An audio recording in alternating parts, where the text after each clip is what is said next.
Ladies and gentlemen, welcome back to Day 4 of the Overwatch Carbon series brought to you by Carbon Entertainment. I'm Gil Frost, and once again joining me, it's ZP and Hex. And it's been a week since you've been in Denver, a week and a half. Are we acclimating? Acclimated for sure. We had a nice, relaxing weekend off. I think we only did 16 hours of Overwatch casting over the weekend, so it was nice to just relax and take some time off, but I'm really looking forward to this week. Well, the upside to all that casting is that there's plenty of time to breathe in all that high-altitude air and get a little bit more acclimated. I could probably walk a block now without running out of breath, so to me, that's definitely an upside. Big win. Well, and I'm still acclimated, as I've been here for quite a while, but I feel like hanging in there for at least that Saturday cast helped me get more acclimated with Overwatch at the very least. Well, we've got a lot more Overwatch today and this week in general, as we're going into week 2 of the Overwatch Carbon series. Let's take a look at some of the highlights from Day 3 last Wednesday. Sound barrier, which means Team Liquid can counter punches, but there's Graviton as Juvenile just swings the hammer, leads to Mezar getting killed by Juvenile, and Renegade's gonna stop this cart right here. We're up and out the ready. Regardless, Saipei taking the lead. Dragon Blade into backline, picks up 3. That was the room of death, not where Team Liquid wanted to be, or at least Liquid just desperately trying to get onto the point, and the kill feed filling up with red as Liquid is denied. Is this Selfless we're watching right now? This is, I mean, they're getting a Graviton in the hotel, and it's working! Train cleaving right through, diving up towards Ana, and look at that reflected sleep dart to its final destination. They only need a little bit more. It's a nice Earthshare coming in, but it's not gonna be enough towards the end. Train trying to figure out how to get up there. There you go, big boy. That's a nice leap. Oh, no! Although getting very aggressive is Chow trying to get out. Hammers coming in from all sides, and there's the barrage into the room. That combo who's still lurking over top, though. He got healing and support. Oh, there it is. And they just used a one-man res. Guess what? He's still there. The resurrection feels bad for the Widow, but feels really good for Jake. Shake has to use a self-bionate. Will he survive? Yes! Is she going to be able to get out there, though, for the giant res? That is a 3-man res from Shake. And while he's stalling out here, it's letting Hammers come back in. Chow, a little bit too far out, gets taken in. Trade, still on the rampage, full health. No one's on him right now. Complexity must continue to delay, or the series is over. 99%, 100%. Hammers has defeated Complexity.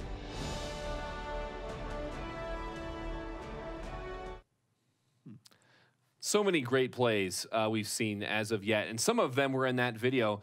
If you want to see more plays, follow us on Twitter, because I know we have several other highlight videos from days 1 and 2, and we're going to keep posting them, as the Overwatch action has been aplenty. I mean, we've seen almost every hero. We've seen Bastion.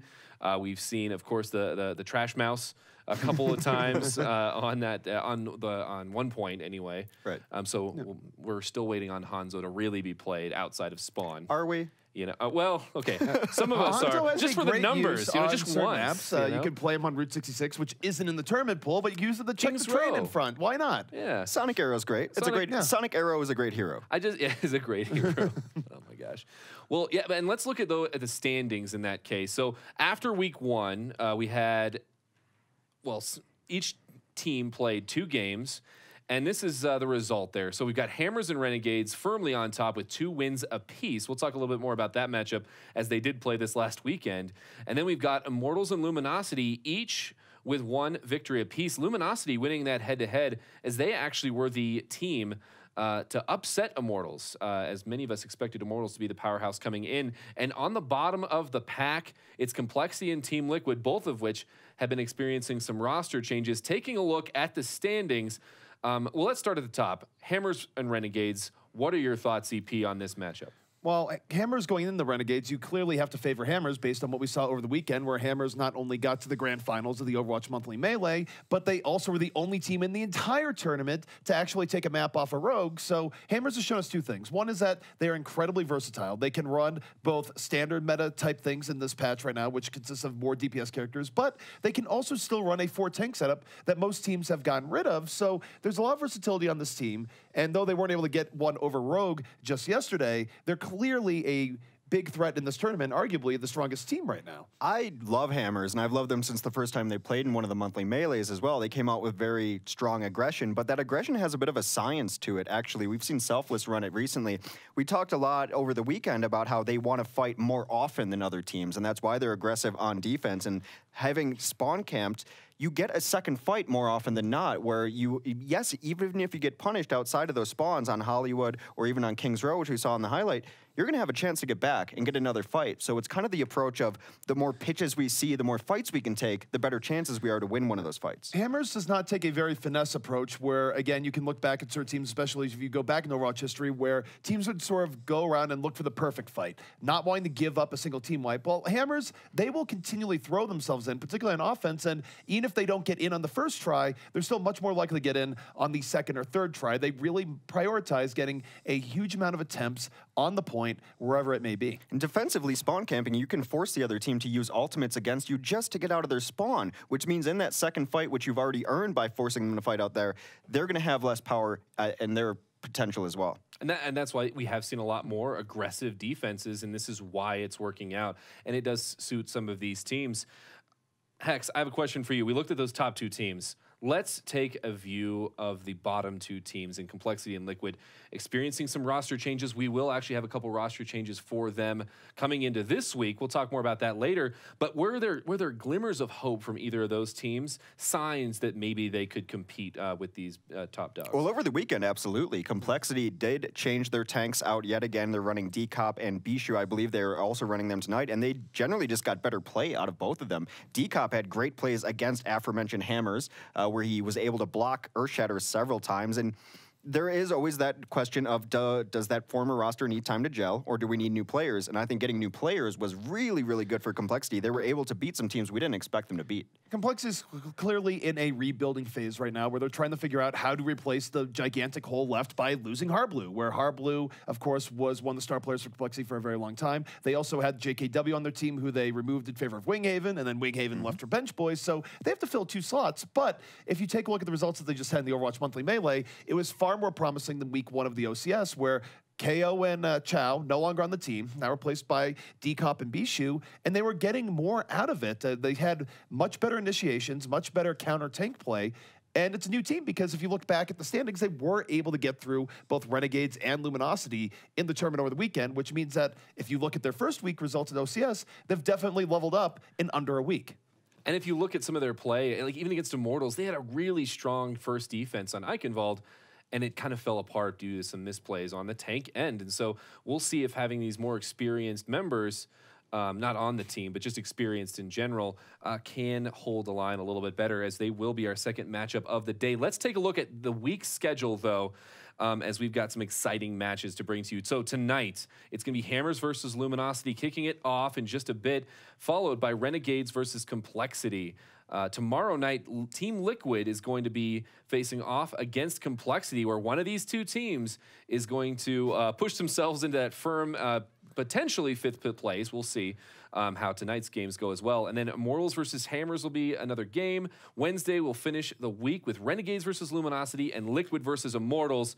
What are your thoughts on the weekly schedule? Well, I think one thing that is going to be interesting to see, we've seen a little bit how Complexity rebuilt over the weekend. I'm curious to see if Team Liquid has any changes. We don't know what those changes might be just yet, but it's very possible that they had a tryout with Louis.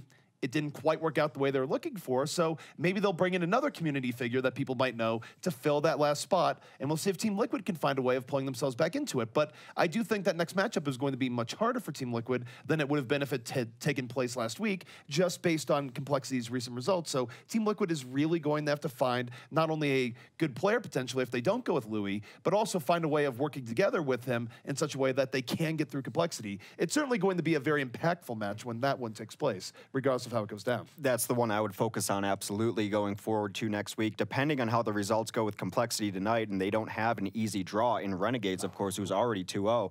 That could be as close to an elimination match as you can see in a week 2. Not only an elimination match, but a match that might cause teams to again reshuffle a roster, might cause organizations to really question how are these rosters going to be going forward in Overwatch, because if neither of them have wins during that time, like you said last week, ZP, somebody has to win that game, and it's going to be absolutely pivotal for those old, established Overwatch organizations. Well, there's also a very interesting part coming up there as well, is that there's seemingly signs that maybe we have a patch tomorrow. It's hard to say. We know that PTR is going down today. It is gone, and usually that is the harbinger of a new patch. So there's going to be even more stakes going on there because teams are going to have to play with what could very well be a new meta. Some very impactful changes going on there, and we'll leave discussion on that to Tuesday, but just know that it's going to be very interesting. Sorry, I just had something in my throat. Nothing. Don't worry about it. Anyway, well, you know what? We've got a lot of questions in our minds, and a lot of them do revolve around those bottom 4 teams as to who is going to step it up as everyone's gearing up for Overwatch League, and all these orgs are doing their best to pull things together, and we're going to see a lot of changes as the rest of this event even progresses. But right now, I want to take a look at one matchup, and that is going to be the first matchup of the night. It's Hammers Esports versus Luminosity Gaming. So let's hone in on this matchup a little bit. The first thing that I would have to say is, heck, so Luminosity, they've had some good showings. I know that they got ousted pretty quickly in the OMM, but they seem to still challenge teams in ways that some of the bottom 3 have not been challenging. Well, when they are on, they are challenging everyone. When they're off, they can be beaten very easily by a lot of teams. I think they are taking over the mantle of being consistently inconsistent, and that's mostly on an individual level more than anything else, ZP. They have the triple DPS who can run a lot of these things. Spree has been very, very good on Pharah a lot of the time. Sometimes he has off games, but mostly probably the most consistent core of their DPS.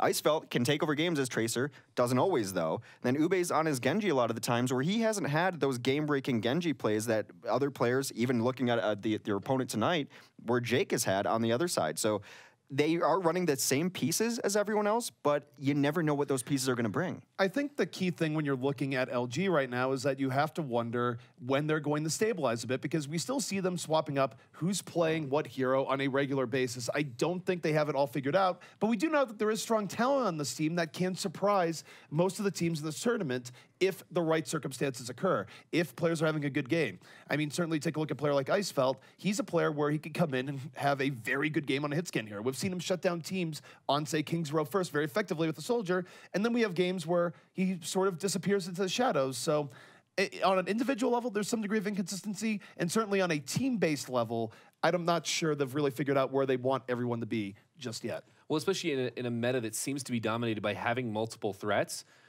when your question is who's even going to be playing Pharah in this game. Is it going to be Spree? Is it going to be Ube? It's been Spree mostly in this event, but in the past it's been, and these are questions that are difficult to address. You would like to be able to have that hammered out so it's second nature and you don't have to think of it. You don't want to spend mental bandwidth or comms bandwidth talking about who wants to switch to this, who wants to switch to that. That should be second nature. You should know your focus needs to be on your execution of those heroes. If LG does have a key weakness right now, in an era where we've really been seeing a bunch of Genjis come up and be huge playmakers, I actually think that Genji play in particular has been a weakness for Luminosity. Ube goes on the Genji, and he has had his moments, but I would say relative to the rest of his hero pool, it's one of his weakest heroes, and that's usually who they put on the Genji.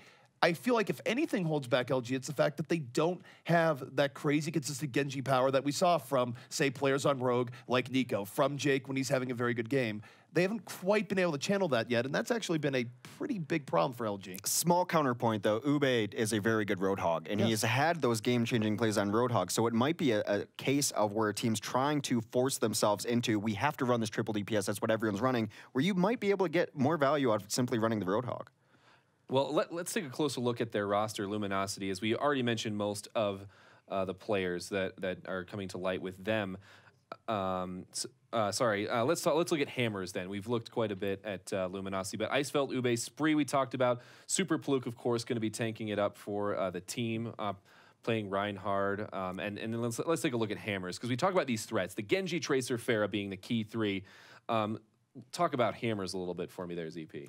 Well, Hammers, of course, what we saw from them in just the last weekend is that, as we sort of brought up earlier in the broadcast, they're very versatile. They were originally known for running very heavy 4-tank compositions, but they've shown to be very versatile. They're probably the only team I can think of where their Reinhardt player in Super is willing to go to Tracer should the moment require it. And what they're known for is aggression. They take fights on their own terms, and though I would say they're probably not as aggressive as, say, Selfless might be, we have seen them in team spawn spawn points more often than you might think.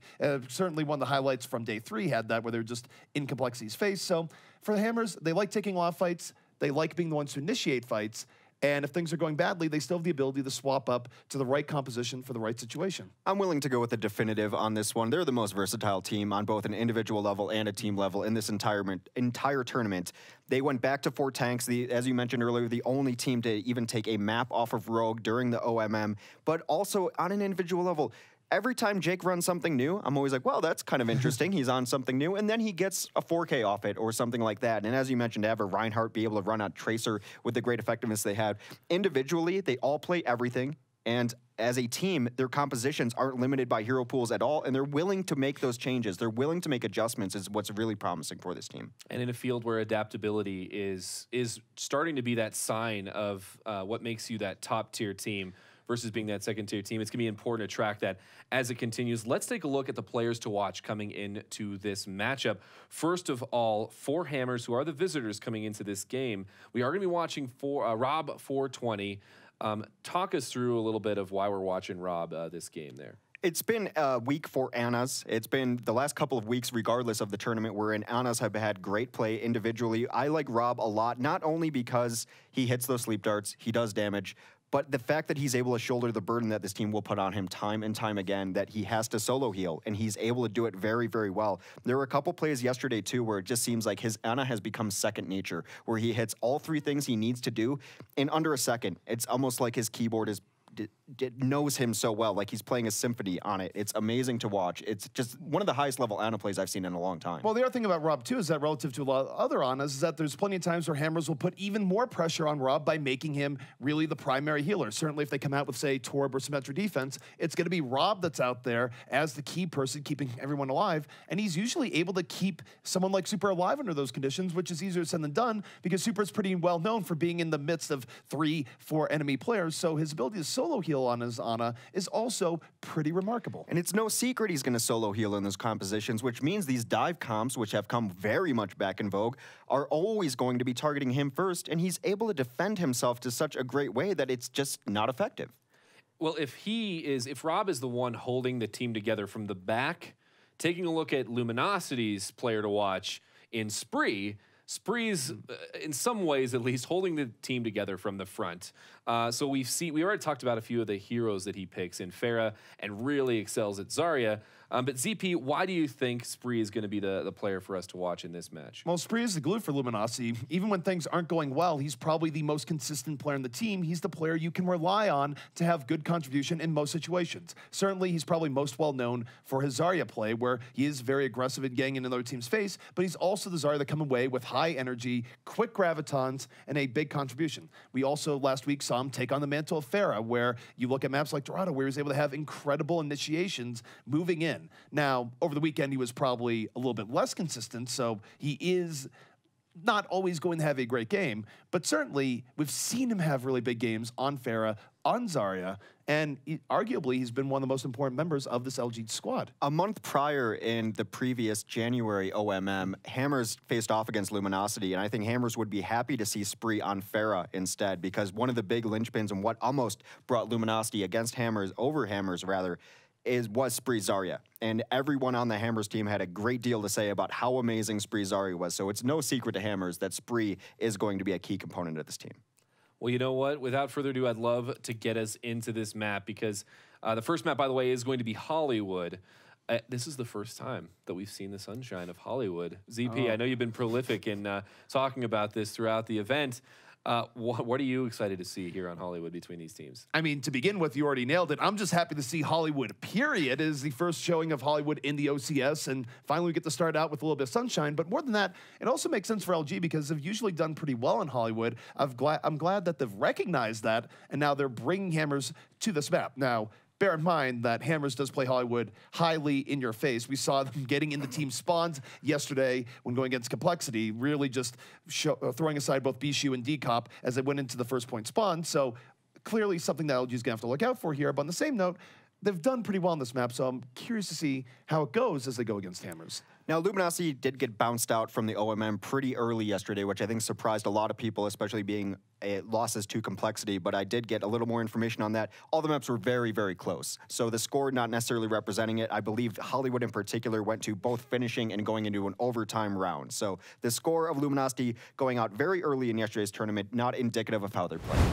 I feel like that's the story of Luminosity. It's like we just keep looking at them, and it's like this is something's just not quite right. I'm actually really excited for this map as we're loading in to see them on defense. They've been really strong on defense. It seems like that's their forte, and then they really center around ultimate usage. You know, we talk about how their damage profile is lacking maybe a little right now, questionable, but they actually get their most bang for their buck when they do use some ult combos to get that cart pushing. But take it away, gentlemen, for game number 1 here at week 2 of the OCS. Hex, can you feel the sunshine right now? There's lights that are simulating sunshine, so I guess I'll take it. I will try to feel a cool California breeze in my air for the whole experience of Hollywood as we load into it. Now, I do not necessarily have a car that's on one of our screens right there, and if I did, I wouldn't put a license plate that says I'm rich on it. I feel like you're just tempting people to break into your brand new hover cart if you put that on there, because if that is your current financial status, you probably have some things worth getting in there. Does look like it has some nice amps. I would put a sound system in there for sure. If you're going to have a car like that, you might as well be bumping down the street. But as these teams set up, it's not a great surprise to see Torb running Avast, or Avast running Torb, rather. Not the other way around, but this is typically the Hammer's defense on Hollywood's EP. Well, Torb is an independent spirit, Hex. He actually controls whoever plays him. That's why he has a turret. But take a look at this defense. It is pretty standard coming out here from Hammers, where Rob420, as mentioned in the analysis, going to have to be the bulk of the healing for this team. Avast on Torb, probably going to put that turret in the back, and it's going to be something that LG is going to have to worry about as they try and crack through. Well, the offense is going to run Mineral actually on a Zenyatta instead. He's going to be the first one to take down that turret, but we saw a lot of great Zenyatta play over the weekend. It's going to be a Zenyatta Ana pushing out here early on with a several tank, and Icefelt was going to be on 76, which I think has been his best hero lately. Icefelt has had very good showings in 76, but it's been on the defensive end more so than the offensive end. LG right now not running anything resembling a dive, just slowly grinding their way onto this point and looking for an early pickoff here from Ube. And of course, Ube, Roadhog's one of his better heroes, but as they're taking time here, Hex, you see Ube get slept, Mineral gets picked off by Jake over the top, and now, without the Zen, this is really going to force LG back a bit. They're going to stay in, it appears, and try to get some more damage done. You can't give up on a fight entirely when you lose one, but that one being the Zenyatta actually is going to force them back. Now, one thing that we've noticed as a trend for Luminosity is they need to find a way to finish fights early. If this goes long, the reinforcements will come back in for Hammers. Something, an improvement that Luminosity could make on their offenses. Well, again, this is a little bit of a different take here for LG. They are definitely being more methodical in how they're getting on the point. And it really comes down to, can Ube get an early hook? That's the main way they're going to be able to get things going here when Spree doesn't have Graviton. And for now, Ube's been coming up dry. And Hammers has been more than willing to just sit back here, try and win the poke war, and Super Pook falls down. Early defensive Graviton out here by Hammers. They're just going to roll in and clean up the entirety of this LG squad. That is going to be a team wipe, as Avast did end up using the Molten Core as well. Probably a bit of overkill there, using 2 ultimates to clean that up. But Hammers, true to their nature, takes fights on their terms every single time. You cannot be patient setting up against Hammers. Well, and now going to the next fight, watch where Super positions here. A lot of times Super will look for a sneaky flank, Earth Shadow to set things up. Now, maybe he's not going to do this here because I think he wants to give Avast a lot of breathing room back here, wants to protect the turret, so he's not going to be as aggressive. But look at Jake. Jake coming in off the flank, Tech Visor at the ready. He's just going to hold here for a moment, wait for LG to come in, and then come in with the flanking Tech Visor. So this is the threat that is going in on LG right now. They've gone to the cafe, but they don't realize the terror that is Jake as he comes in from the back here, and he's just holding and making LG engage. Well, Jake has yet to make his grand appearance there. He does hit a Helix onto Ube. They might not even know exactly where he is. Icefeld trying to take down some long-distance targets. So far, the only kill has been onto Luminosity as they're just taking it very slow. They rotated up over the top, but not getting any kills. Turret's still a problem. Well, Ube is going on to Tracer here, but LG, they've waited too long. They just stayed in the cafe for way too long, let Hammers come in with all sorts of poke, and they lose everyone in the end. And after they lost Ube, it was probably over there. So This has been very undecisive from this LG squad. And Hex, they only have 1 minute left, but at least they do have tools to break this. Yes, but they are going to be pushing into an armored up team now, as that is one of Torbjorn's characteristics, able to get his team a lot of help as he goes on in this match. And we've seen Luminosity do very well when they flip the switch, when they finally decide to make a push aggressively. We've yet to see that so far.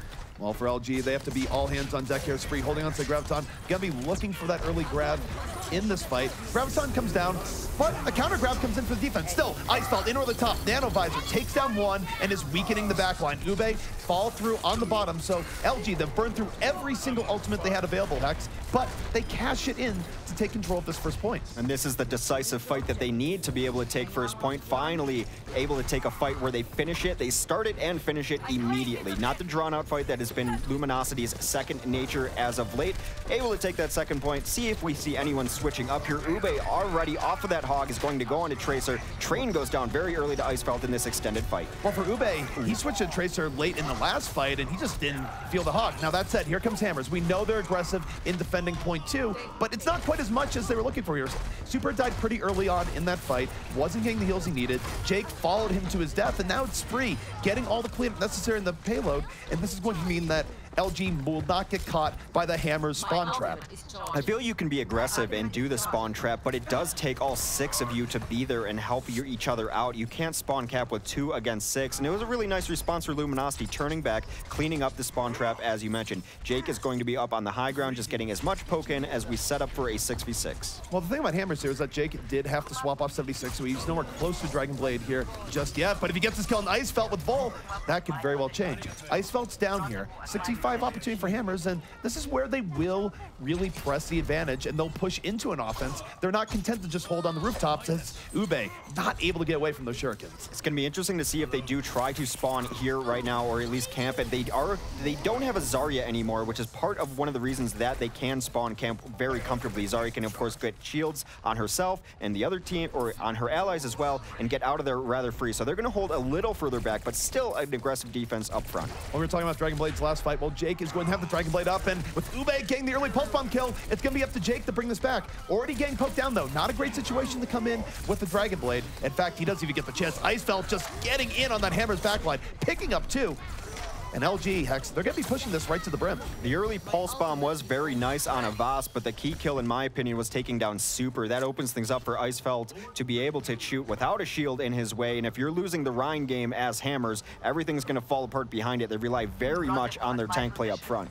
Well, Spree holding on to a Graviton here in just a moment, but he doesn't have it as they're coming out. He's at 98%, and that could be the difference. Jake, in over the top, Dragon Blade at the ready, trying to get on the Icefeld, and no, he's gunned right down. Tactical Visor just too strong. Icefeld getting all the targets he wants in over the top, and LG has brought themselves back into this game here, Hex. They're going to roll to the second point. They have not had a great answer for Icefeld on the high ground a couple different times. Generally, Hammers can ignore it and just push through on their front line, being very aggressive. The aggressive is not paying off. They're not winning these 1v1 battles that they have to, and now they're out of position. Look at this aggression being punished. A nice retreat by Luminosity to clean this up. They can roll forward if they want. Winston, not long for this world. He goes down on the cart. This is a little bit discombobulated here from Hammers. There's no doubt about it. They got stall there, but the stall came at the cost of 3 heroes, Hex. And now look at the ultimates that LG's going to have going into this next fight. Spree still holding on to that Graviton. They're forcing their aggression at a certain point. It doesn't feel as organic as it has for Hammers in the past, both on the first point, now on the second point. They say, we want to be aggressive, but they're being aggressive in not a coordinated manner. Now they're going to try to get in. Spree does have this ready. Super takes down Hedon very early. Well, the Graviton comes in. It's going to pull in 3 members of LG, and Ube right there with the pulse bomb fall through. Going to be taking down 2, make it 3. And the Tracer for Ube has been far more effective than his Roadhog was early in this game, Hex. He used it on point A, and he's been rolling it through the rest of the game, and now LG can set not a fast time in Hollywood, but they can still complete the map. Absolutely they can, and Spree's Zarya has been also very, very good for them. I think this might be one of their ideal compositions if they can simply run the maps to run it. But here come a lot of ults for Hammers trying to defend. Well, Hammers there all in. They already dropped the sound barrier. Jake, late Dragon Blade into the fight. Will he get anything into the backline? He does get Lucio. He's going to dash reset back into the bulk of the fight with Train. So Hammers, off of the Dragon Blade and zoning out of Train, should be able to hold on here, Hex, at least for a little bit longer. 15 seconds left. That might be the last hold here on third. while Ube dying late there is actually rough because he would have been one to be able to get back to the cart. They're not going to be able to fight this on even terms, that's for sure. Icefeld probably going to try to get his attack visor, and if they can even get to the cart, Icefeld goes down early to Jake. And this is where LG, they just have to throw their bodies at the cart. They have no choice, but Jake mopping them up as they come back in. They can't really pay much attention to a Genji when they have to touch that limo. That's just how it goes. And Super, swing the hammer on top. You'll be running into anyone that's trying to delay this out. Ube still up and around, but it's Ube versus the world. Buying a decent amount of time for a solo Tracer here, but how long can that possibly last? Train certainly puts into it, but Icefeld coming in. Attack visor on the way. Fighting versus Train. One-on-one here in the cart. But the hook comes in, and Icefeld's still alive. He gets healed from the end. And unfortunately, he was off the cart, Hex. It ends right there. The unseen hero during that fight, very likely Hadan, as keeping him alive through that hook and the nade as well. Almost some beautiful heroics there, but some perspective. They almost got full held on first, so getting it very close to finishing out Hollywood, a good result for Luminosity. And I have to say, the difference between the first fight going very slowly and the second fights were just decisiveness overall. Every time they were getting jumped on, they would retreat as a team and clean it up. They never let Hammers get in their face with their overtop aggression. They were working as a team to get those deep divers, but I also think Hammers was forcing the aggressive issue a little too much. Probably true in terms of how quick they were going in on second and third. I will note, too, when it comes to LG, is that they were banking on a slow offense powered by hooks early on, and Ube was hitting nothing. Nothing was going right for him, and it was only after Ube switched to Tracer, after he died in the cafe in that really long, protracted fight where LG looked very confused, that on the final fight, they were able to get through, get the cleanup they were looking for, and get the payload moving. So Ube is usually known for playing really good Roadhog, just was not able to find the opportunities early on. Perhaps chalk it up to first game early in the evening. Those hooks can be a little more difficult to hit sometimes when you're not quite warmed up. Who knows? He's going to run it again this time, but that does demonstrate some of the overlap that they have on that team, as Ube's Tracer was very, very good, which is why we've seen him run it a lot instead of Icefeld, but Icefeld's been running a tear on 76. Icefeld, it's been a mixed bag, although he definitely had good showings in the second stage. The first stage was a little bit quiet, but on second, once he has high ground and he's not under a whole lot of pressure, that's where he can find opportunities to really punish the other team. But we are getting ready here. Next round on the way. We'll see if Hammers can complete out Hollywood and take map number 1 over Luminosity. Well, Hammer is going to run a pretty standard composition. I don't know what is actually standard for Hammers nowadays. They run absolutely everything, but they will run a Pharah and a Tracer. Those are going to be the primary DPS. 2-2-2 coming in for the Hammers offense. And for Hammers, a lot to be said here for Train and Jake. Train right now in on the ground, buying a lot of room here from Jake as Jake comes in over the top. If you're looking at Train, you're not looking at the Pharah doing all sorts of damage, but they are a little bit spread out as they come in, and Ube with the hook on the Jake, able to start putting this back in LG's favor, despite Train looking for weakness in the back. That was the hook they needed, and as I mentioned in the pregame, they would be more than happy if Spree was not on that Zarya, unable to finish the kill onto them, and that put Train a little out of position, so he was unable to farm ult onto Ube, who was out of position, but Spree keeping himself very well alive. Icefeld takes down Jake early. He's going to get jumped on and dislodged, but that's a nice kill for them to start this defense. Icefeld able to take down the priority target there. With Jake dying that early, that really kneecaps his Hammer's offense. They have to wait for him to come back in. You're not going to take first point in Hollywood with 4 under most circumstances, and the better part here for LG is that they're getting close to getting some defensive ultimates up as well, so things going to get worse for Hammers before they get better. Absolutely. They have not gotten the contribution for their DPS that they are used to getting, not getting these first pickoffs. Another hook is going to take Super out of position. Icefeld with the finisher. They have to just go right back to spawn now. LG's been showing a good degree of confidence here on these first points, whether you look at their King's Row first or now what they're doing on Hollywood. They've bought a lot of time with very solid positioning, and Icefeld thus far has been sublime. It's been a tale of two halves for Ube for sure, as he is definitely hitting hooks now at a much higher rate. They are full force now, Hammers. Jake is going to go over top. He's got to deal with Icefeld, or at least maybe that's his goal. He is coming in over the top. He's going to get the nano boost. This is a boosted Pharah coming in. He has to reload during half of it, and now going to try and turn this into a party room. Chasing after Icefeld, takes him down with that rocket.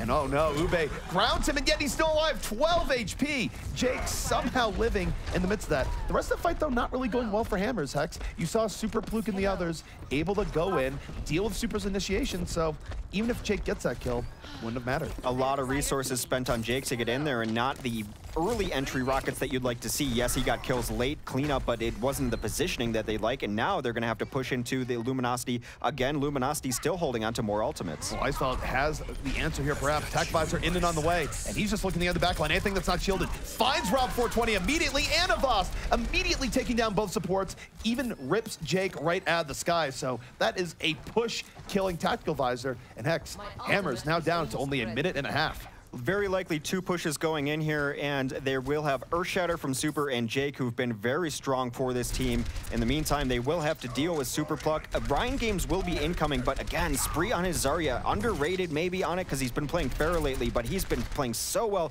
doing damage, and most importantly, staying alive. Well, Spree gonna open up here with the Graviton. Meanwhile, we see Jake just trying to stay alive below the top. The Sound Barrier keeps Hammers up and alive, at least for now, but it's not enough. The counter Earthshatter comes in, and Ube just feasting off everyone, knocked to the ground. This is looking bad for Hammers. They just invested a Sound Barrier into that fight, Hex. They got nothing in return, and now they're under a minute left to go. There were 3 ults used on the other side for Luminosity as well, but I actually really like throwing Earthshatter after that as well, because, as you mentioned, the Sound Barrier on their team needed more cleanup. Here goes, last fight incoming. Last fight incoming, and Train has been rather quiet here. He does have Pulse Bomb mapping up already. It would be good for LG if they got that, but the hook! Ube just waiting, finds Jake early on, gonna whole hog in, nano boosted. It's a triple kill for Ube, and this has been a much better Roadhog round for him. And with 15 seconds left, Hex, that might be it. LG on the verge of holding off Hammers and taking Hollywood. It's been a while since I've gotten to say it, but I used to say it on this map all the time. Check your corners, people. Usually it was a Reaper there, but a Roadhog, just a different version of a Reaper in a lot of ways. Oh no, Ube just stalking. That's always the worst. You go into a corner, there's a Roadhog. Well, Train already out of this fight. He's going to get slept, though, early on, and maybe this is an opportunity here for Hammers. It's a 5v5 in on the point. Ube out of it for a little bit more, and Jake now able to get set back in the Super Fluke, and Hammers, when all hope is looking lost, they're coming in. Jake is deflected Icefeld, his own Tac Visor in his face, and finally, Jake coming alive, and Hammers, they are not out of this just yet. It was the 2 who were struggling early on that we expect to be the biggest names in the kill feed for Hammers. Jake and Super coming back into that fight, doing a lot of work, a lot of good stuff from Jake. You rarely see that happen where he deflects a Soldier 76 ult into the Soldier, and despite Ube getting very good hooks, Hammers able to bring this through on first point. Well, it was a tale of 2 halves for Ube. His second half Roadhog far better, but not quite enough here to hold off Hammers. As Hammers now, golden opportunity. Jake is going to Dragon Blade up here in a moment. Just needs a little bit of work. And there's the Earthshatter coming from Super. Knocks down at least 2. Going to give Jake a huge opportunity. Dash reset into the back of this team. And Hex, suddenly, here comes Hammers. They're going to win this fight, and they're going to get through most of second. They're going to win this fight easily. It's nearly a full team wipe. Hadan and Ube will come up, but there is the horn. That was everyone right there. Jake just absolutely coming alive. He has been a revelation on his Genji this tournament. He can play absolutely everything, but his Genji has been the thing that they need to rely on to bring it back. Early in that fight, too, great Earthshatter from Super.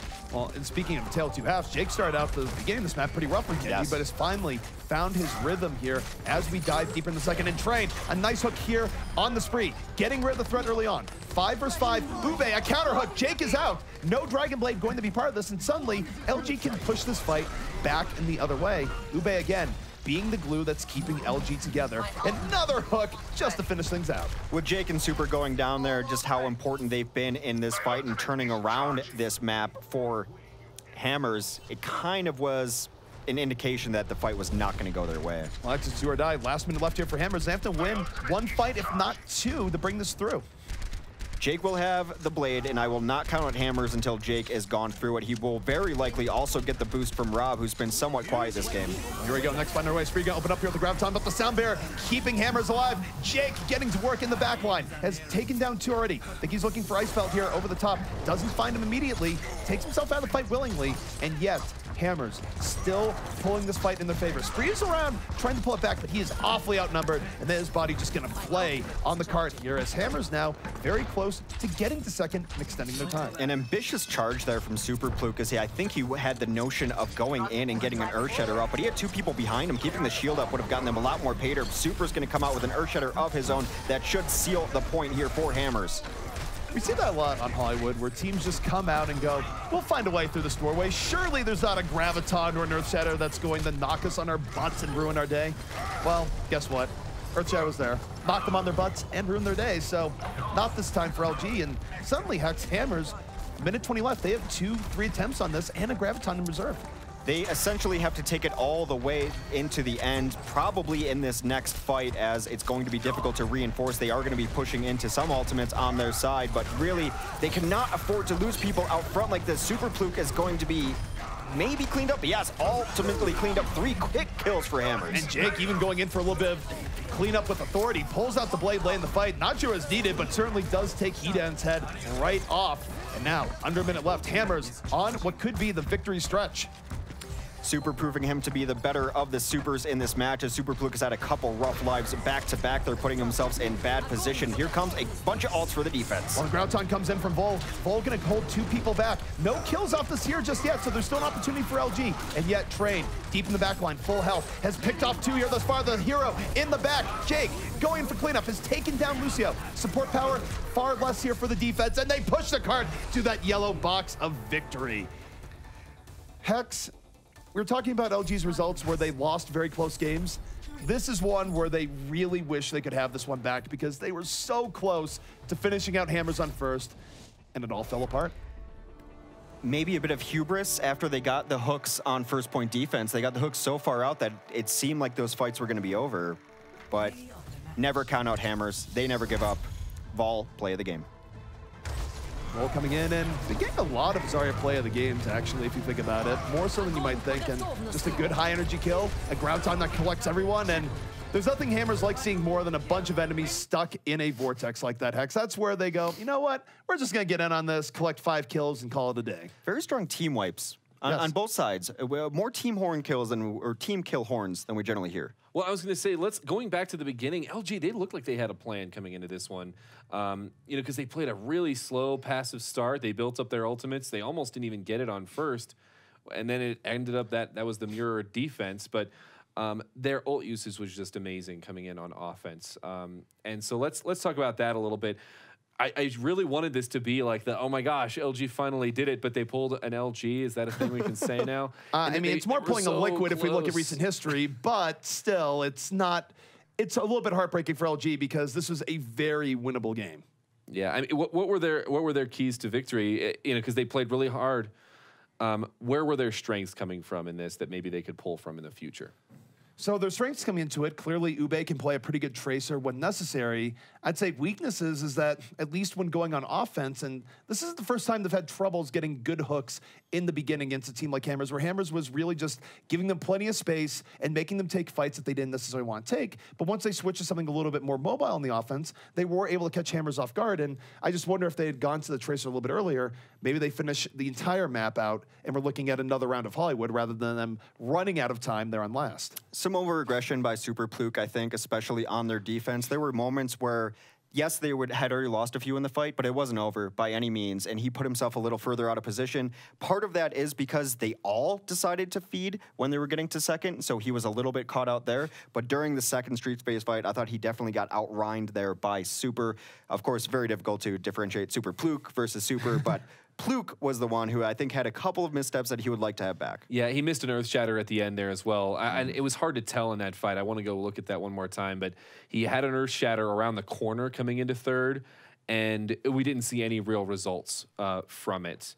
And so across on the other side, then I think one thing that they did actually really well on attack was shutting down Jake. Jake did not have very many standout plays on defense, and even on first point offense when he was playing Pharah, they were shutting him down. They knew he was coming in, and then he switched to switched to Genji, and there it is. But what are your thoughts on that there, ZP? If there's a knock on Jake right now, and we saw a lot of this in the Overwatch monthly melee, particularly when Jake was up against Rogue, is that Jake sometimes gets caught out very early on and gets nothing done. I think he gambles a little bit on his early initiations, and it hurts him because we saw multiple fights in a row where he'd be the first one to die. And we saw it in the Overwatch monthly melee where that was happening to him repeatedly, where he just took too much fire. Once he actually gets in, he does far better in regards to timing dash resets and creating chaos in the back line, but it's showing to us that he can be a very good Genji, but he has his flaws. He's not a Genji that will always get the job done, and perhaps teams are just playing around him a little bit better. Hard to say. I think some of that has to be that Ube was playing so much better on the Roadhog too. There's something to be said about what it does to you mentally, positioning-wise, when you're getting hooked a couple different times, and when Ube showed himself capable of hitting those hooks, not only on Jake, but also on Train's Tracer. When you're running those flanking DPS, and for the most part, you've been out-dancing Roadhogs for the last month or so, and then a Roadhog shows that he's actually going to hit hooks, it can mess with where you want to actually position and takes them a little longer to get in the position they want to be in. Hashtag 2.0. It's a simple Roadhog hashtag for you all. Ube.0. Uber, Yeah. Ube 0.0. And actually, well, that was something I was going to say. I actually also think that the fact that, I mean, Icefeld played a great soldier. We had some great plays from him. Ube had some decent hooks. He struggled a little bit getting his hooks online at the beginning, trying to take number one. But I feel like that really enabled Spree to not feel like he had to carry. He could play his game. He played Zarya. And I just feel like that worked really well for them. One thing that is always worth noting here when looking at LG, because he is one of the very best Anas in the game, is that let's not forget Hedan's contributions during this game either, particularly when you think about LG's attack on last, where Icefeld actually almost was able to bring it back. And it was Hedan in the back with a very good bio-nade from downtown, plus follow-through. It's easy to forget about Anas when you're not seeing gigantic sleep darts, but his support was top-notch and did almost give LG a chance to finish things out at the end. Yeah, I'm sorry if I don't actually know if my mic was on during that, because I was like, oh God, no. It was just like a nail biter at the end, and I don't think it can be understated, both of their contributions. Well, that was map number one, and I already feel like it's such an exciting matchup. The second map is going to be Temple of Anubis. So this was chosen by the losing team. So Luminosity did pick this one up. What are we expecting coming into Anubis? From Hammers, 4 DPS, very likely. That's what they've been running on Hanamura. So we'll see if that's how they want to start out, at least very first point here. We could also see Train coming in on the Widowmaker. He's been very much willing to run that, and Widowmaker on first for Anubis has proven to be a good option, whether it be in OCS games or you look at Apex or otherwise. Teams occasionally will mix that in, so that's always exciting to see the Widow game. Of course, Widow game, high risk, high reward. You can have that great pickoff early on, or you could be sitting there just going, why is nothing happening for moments at a time? Please switch, Widow. Please switch. It's generally what you'll be hearing if you don't get that going very early. But he's been having impactful plays. It would actually surprise me a little bit at this point if they don't at least try to run Train on Widow. I tend to agree. Although on Anubis, sometimes you can go with more flanking DPS options that come in from other sides.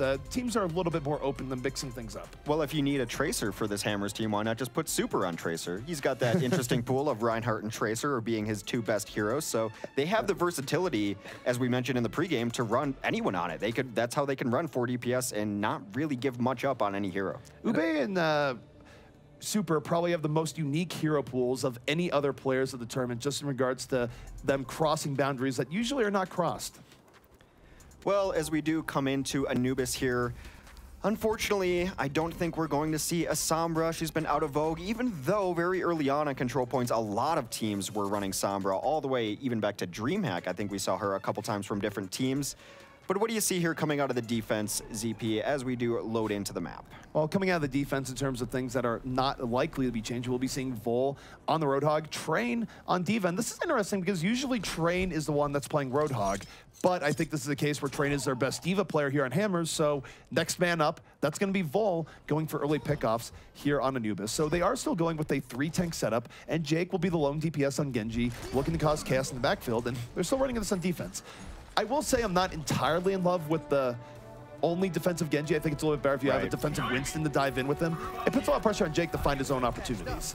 It's a little bit odd. You expect sometimes a hit scan in this position as a defensive DPS, so the question is going to be, how are they going to deal with this Pharah combination coming out, and Icefeld's going to be playing Widow as well, so a lot on Train and Jake's plate as far as just the heroes they need to neutralize. You gotta think that Jake is gonna be getting in the Icefeld's face sooner rather than later with Train, and Train, of course, first man in, but he's actually under a heavy fire. He was gonna get knocked out of the mech immediately, was a little bit over aggro. Now, big opportunity for Icefeld to come in, and he finds Train. Baby D.Va going down in style here, and Icefeld now, nothing to get in his face. Jake has bigger problems in the backline. This is gonna give Icefeld plenty of uninterrupted shots, and we'll see if he can capitalize here, Hex. Every shot important if he can get that one pick off. Well, Train was supposed to be the answer to the combo and to the Widowmaker, so that was the problem he ran into. He was able to get Widow off the top, but the combo came in and did some work. Speaking of doing work, quick. They take down Super. Icefall does go down eventually to Jake. Spree is up and in here, though. Full HP. Damage boosted rockets in over the top. Nothing that Volt can do there. Just eating rocket after rocket. Train might be back in. Justice going to be mostly mitigated by the defensive matrix, but he's taken out the mech anyways. And this is looking like a very quick LG take here on Anubis. Train back into the fight, eats most of that barrage, but he was the only one in there. He's going to be the last to die, and I think it's simply too much on Train's plate to expect him to be able to deal with both Icefelt and the combination. They need to give him a little bit more help. Jake came in late to deal with Icefelt. Now there's going to be some switch-ups. We'll see if there's any switch-ups on this defense. Probably the best good push going in here for Luminosity. They're going to have res. The one thing I do like about this defense, and defensive Genji in particular, is that Dragon Blade can really kill pushes as the offense comes in. And Jake, he's going to use that Dragon Blade right now. We'll see how effective it is. In the backline, finds Spree immediately, gets rid of that Pharah threat, dashes in the mineral. So even though it was only 2 kills, that might be enough. We do see Hedan come in with the resurrection, so that will give a little bit of extra life here, but it's very difficult positioning-wise for the offense to turn this around, especially with how the defense positioned Ube. I think he knows what's going to happen. He just gets out. Post-resurrection, they lost both supports. Very difficult to win a fight, especially on an assault last without either of your supports. So that's why you saw the immediate retreat there. More changes coming in as Spree is done with the Pharah. He will go over to the Zarya, which he was so effective on Hollywood. And now we take a look at the defense here, Hex, where the Mei is back on play. Jake is going to be looking to stall things out, looking to split teams off as they come in. Train, self-destruct at the ready. A lot of ways of just getting 1 or 2 early kills here as a defense that ruin the offensive chances. And that Earth Shatter coming in from Super, going to be one of those ultimates, sets up 2 immediate kills. And LG, they're already going to have to give this up. Ube going down very early. Super and Jake will do the cleanup. Jake actually put himself in a really cute spot there as man. I think he's going to put himself up there again. A lot of it is to get eyes on the opposing team coming in. He's going to know if they're coming in on that angle, but it also keeps him out of the fight. He can get a lot of damage done, a wall off that they're not going to be able to deal with, and then maybe he'll charge up Blizzard. Blizzard is so good on this last point. That's the scary thing about where Jake is positioning right now, is that if he's just shooting tanks, even if he doesn't get a kill, he is charging up a push-killing ultimate in the form of Blizzard. And even at this position here, it actually gives a little bit of fits here to Spree. Has to really go in deep, which he does here, but it's a little bit too deep. Rob immediately swaps, goes in on him, and the flanking Mei going to be freezing things out here. 3 unanswered kills coming in from Hammers, and this push, again, already offline. Some of the questions we had about this Luminosity roster coming to bear now is that was not Spree on Pharah, it was Ube. They flip around all over the place. I don't blame you for that call at all. I would expect it. Spree did stay on the Zarya. It would have been a tragic switch to come off Zarya at 80%. So we'll see if they can get a big bang combo going here. That could be a way to start this fight. Well, Ube's Pharah, arguably less impressive than Spree's overall. He felt very pressured to go in there. And now, speaking of ultimates charging quickly, Jake is going to have Blizzard up for the next fight. Super going to have Earth Shatter up. So a lot of ways that this fight can go very sour here from LG. They might invest the sound barrier into it, but they already lose Spree early on. Spree not even able to build up the rest of the Graviton. And this fight, really the best case here for LG, draining out a few more Hammers ults. That's painful. Icefeld trying to bring his team back onto it. He does have a carry-capable Tracer, of course, but that hook is going to end the push definitively. The nice thing for Luminosity is let's look at all those check marks. However, the other side, they've got a couple that could mitigate all of those check marks. Most notably, again, Mei's Blizzard, very, very good on Anubis last.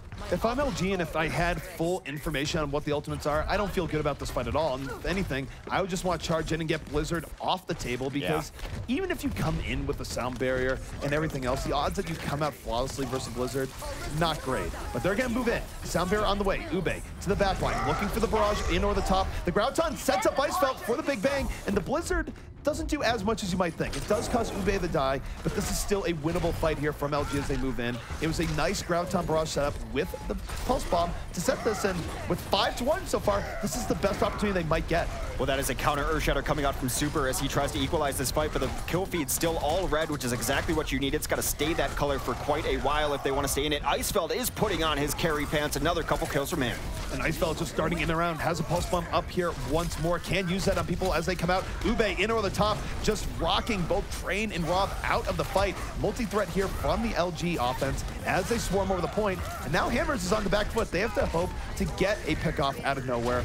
I would be surprised if we didn't see a Tracer come in here pretty soon, probably coming in from Super, looking for that bit of a miracle, because we are one tick away. It is almost imperceptible. They just about have it here, Hex. LG just needs a little bit more, and they're going to cap this with a decent amount of time left. The kill feed, all red, and it's just May on here stalling.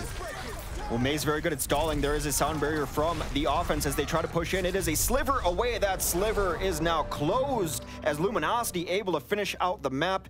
And maybe this is where some of the frustration comes in with Luminosity. Because of what you see from Icefeld's Tracer, why is anyone else ever running Tracer for this team is the question. Sometimes you have Ube and the Tracer, and his Tracer hasn't been bad, but you're right, of the two, it does seem like Icefeld has the better Tracer. And I think at some point, it's just locking down roles and situations. It's one thing to have people swap up in very different situations and role loadouts, but there's times where LG will be running the same exact composition and then have different people in different roles. And that does take its toll over time. But for LG, they have to feel pretty good about that last attack. 2 minutes left on Nubis. Not only have they completed the map, which is hardly guaranteed, but they have enough of a buffer that pretty much guarantee that they will be able to get point A coming in if they don't horrifically mess up. The nice thing for Luminosity to see going forward is that they were able to flip that switch. They decided we're going all in on this fight, and most importantly, they got a lot of their grabs off and a lot of their damage done before that Blizzard came out, which is why it wasn't as super effective as generally it is. Which is one part LG, one part Jake. I think Jake was a little bit slow in throwing out the Blizzard there and getting on the point. I think actually that once you have Blizzard as May, you could probably make the argument that staying up top isn't as beneficial. You'd rather be near the point so you can just counter, be in good position to stall, be in good position to put out the Blizzard immediately. Who knows? Either way, Hammers have quite a bit on their plate here, Hex, as they try and bring back this map. Well, it's a map that's very difficult to complete, as are most Assault maps, just given how the spawn works, how clean those last fights have to be, and beyond how clean the first fight has to be, you can't afford to really lose anyone on those last pushes. You have to have that kill feed be red the entire time if you're on the offense right there. Well, when you are the red team anyway. So Icefeld is going to be on Soldier 76, which has been a great hero for him. They're going to run 3 tanks along with it, and their 2 standard healings. So right now, what do you think about these compositions against each other, ZP? Well, I'm willing to watch Train here as he looks for early pickoffs, because that's something we talked about before the game, and he's been pretty effective on it. Even getting an early shot on the Icefeld there. If that was a headshot, Icefeld would be gone. So Train already making his presence felt early on here, even making the Winston and Spree feel a little bit uncomfortable. He's gonna have to worry about Winston getting in his face here, and Spree's certainly in the position to do that. He is looking directly at Train, and Train gonna buy himself about 6 seconds here before that leap is back up. We'll see if he gets a pickoff. Well, he's eyeing people up. Spree does go down, actually, so no threat now to Train, as he's going to have high ground as long as he doesn't eat a helix from Icefeld. As Super takes down Ube. That is 2 quick kills against Luminosity Gaming. Icefeld able to take down Jake, though. The thing is that this Widow pressure has made Icefeld not get the best sight lines he's looking for. He has to respect it to a degree that he was not able to do that much damage early on, and that created an opportunity for Hammers to just rush in onto this point. Now, Super Fluke coming in, a little bit of a counterplay here, nano boost on him, finds Vol with those hammers, and as a result, the Hammer squad going to get pushed back a bit.